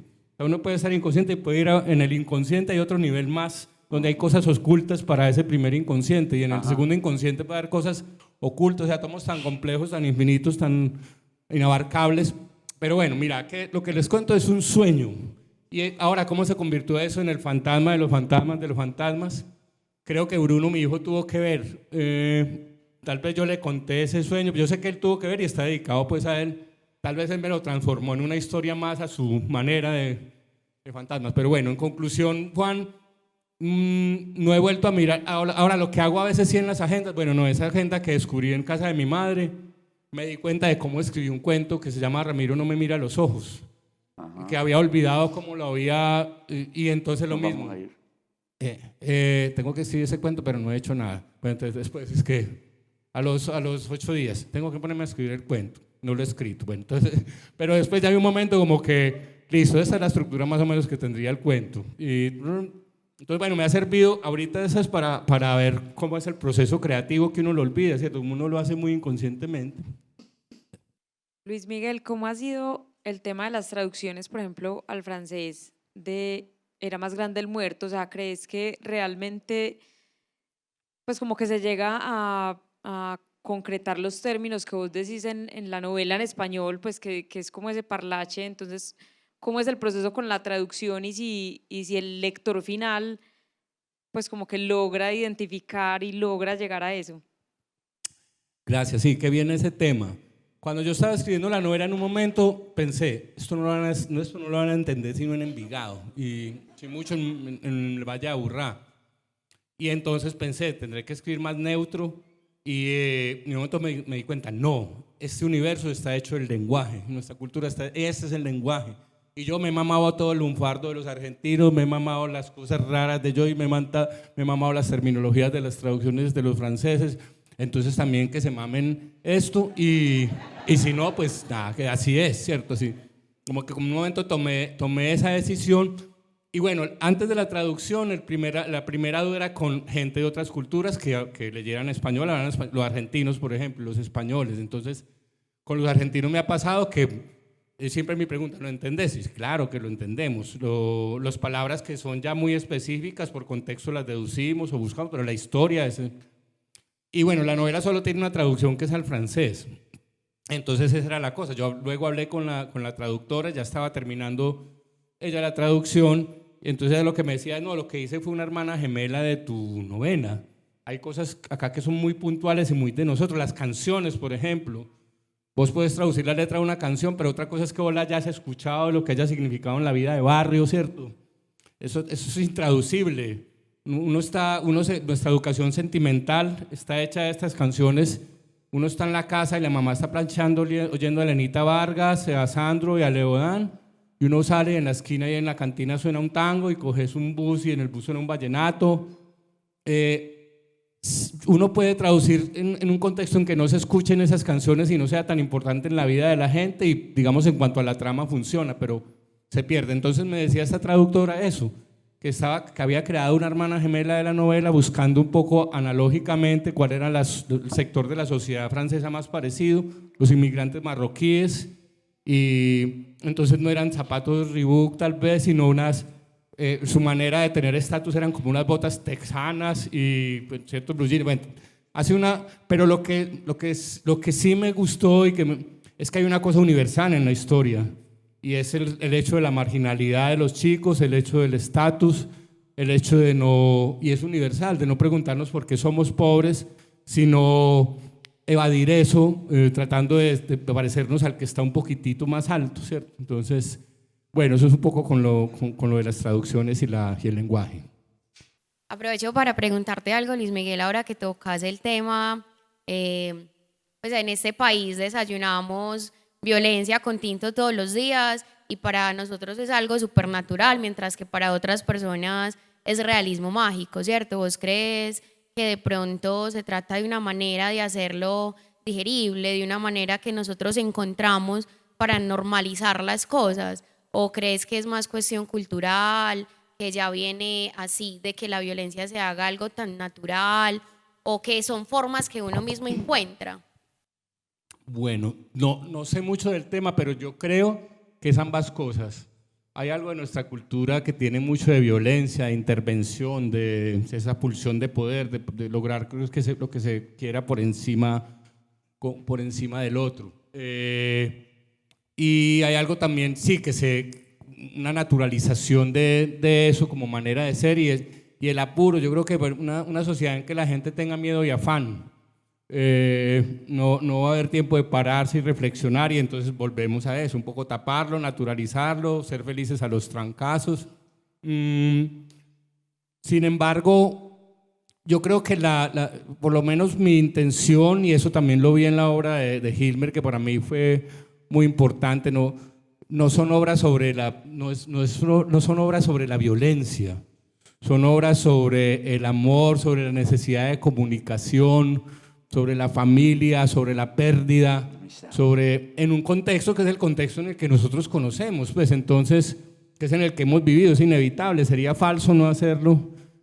Me acuerdo una vez que a Víctor Gaviria lo estaban increpando como otra película sobre la violencia, no sé qué. Bueno, ¿usted por qué no hace otra cosa? Víctor decía un poco, es lo que yo como artista puedo hacer, es lo que yo veo, es lo que yo puedo ver. Lo que necesitamos es más cineastas que cuenten la clase media, otros que cuenten la clase media alta, otros que cuenten la clase más marginal. O sea, necesitamos ese panorama, pero a un solo artista no se le puede exigir que tenga una explicación completa de la sociedad, y entonces uno siempre escribe o pinta o creo que hace música a partir de su experiencia. Y recuerdo que hace unos años en Chile Antonio Skármeta, que publicó una novela sobre la dictadura, entonces otra novela sobre la dictadura, pues entonces, o sea, los gringos siguen haciendo películas sobre Vietnam, que pasó en los años 60, finales de los 60, los alemanes seguirán elaborando el holocausto, porque son problemas muy complejos que hay que pensarlos desde todas las perspectivas, ¿cierto? Nuestro asunto del narcotráfico hay que seguirlo, no se ha contado desde las mujeres, no se ha contado, pues medio Rosario Tijeras, pero no tiene nada que ver, no se ha contado desde la población negra, no se ha contado desde los niños, no se ha contado, y para poder explicarnos ese tema y esa herida que todavía tenemos, tendríamos que tener un mural donde veamos desde todas las perspectivas y seguir hablando de eso. Skármeta también decía que la mayoría de quienes lo criticaban por estar hablando otra vez del tema eran gente que iban a misa cada 8 días a escuchar la historia la misma historia de un tipo que murió hace 2000 años. Entonces, bueno, creo que hay que seguir ahondando desde distintas perspectivas. Pues otra cosa es utilizar el tema como hacen las plataformas, Netflix y estas, como una manera del espectáculo y de sacar plata y de conseguir plata a través de eso, un poco analizándolo a través de nuestro dolor, ¿cierto? Pero es otra cosa. Yo creo que quienes estamos tratando no de recrear, de reelaborar esas experiencias, los hacemos desde otra perspectiva y con otra intención. Por acá. ¿Qué más, Miguel? Oíste, a propósito de la conversación que acabas de tener con Carlos Mario y de Villalinda en particular, en la novela Era más grande el muerto hay un personaje, ¿cierto? Que es el tío de Giovanni, amigo de Manuel, sindicalista, obrero, ¿cierto? Y escuchándolo un poco recuerdo la frase que decía: aquí escribo lo que vi, lo que leí, lo que escuché, lo que no sé, aquí escribo lo que vi, lo que leí, lo que escuché, lo que no sé me lo invento, pero mentiras no digo, ¿cierto? Al punto con este personaje es que le llega una sentencia, ¿cierto? Y él dice, bueno, te tenés que ir del barrio por su pensamiento ideológico, político, ¿cierto? Él decide irse para Argentina, ¿cierto? Porque acá acostumbraba a tomarse los chorros escuchando tango, ¿cierto? Entonces quiere irse para Argentina. La pregunta es, ¿qué te hace salir del país a propósito para Argentina y cuando estás en Argentina escribir sobre el territorio, ¿cierto? Sobre eso que habitaste, que viviste a propósito de la memoria. Sí, eso pues, fue una decisión existencial, pues un momento que eso es que uno tiene, que dice pues que no, me mato o arreglo esto, o me voy, pues como un momento hay momentos de la vida que uno tiene, se enfrenta con esa frase de Camus que decía, la primera decisión que hay que tomar es si vale la pena vivir este absurdo. Entonces, si ves que no vale la pena, te suprimís por mano propia, o si no, vivís este absurdo. Entonces, bueno, era como esa. Y yo no me gustaba el que ella era yo acá en ese momento. No, me tenía que ir y además no tenía plata para ir. Pues el país donde podía ir, donde me alcanzaba la plata, era Argentina. Pero también nosotros tenemos muchos nexos y muchas redes culturales y también una formación muy cercana a Argentina, pues desde los tangos, desde la literatura, en esa época siempre pues el triángulo de Borges, Sábato, Cortázar, rock en español, bueno, las películas. Fundamentalmente me tenía que ir también, no sé, si para huir de mí, del que era acá y tratar de inventarme en otro lugar. También había trabajado en empresas y eso, y en un momento dije, no quiero hacer esto, me voy a dedicar pues a escribir así como a los trancazos como sea, ¿cierto? Y bueno, y tenía una amiga que casualmente vivía en Argentina en ese momento, pero creo que pues incluso esto que estoy diciendo, no, hay otras causas de las decisiones de uno que uno no se da cuenta, pero estuvo bien que hubiera sido en Argentina y que no hubiera tenido plata para irme más lejos. Creo que era ahí donde necesitaba irme. Muchísimas gracias a todos ustedes por acompañarnos, a Miguel por todo lo que nos ha compartido. Las preguntas que les quedaron pendientes, háblenlas en terapia. Gracias.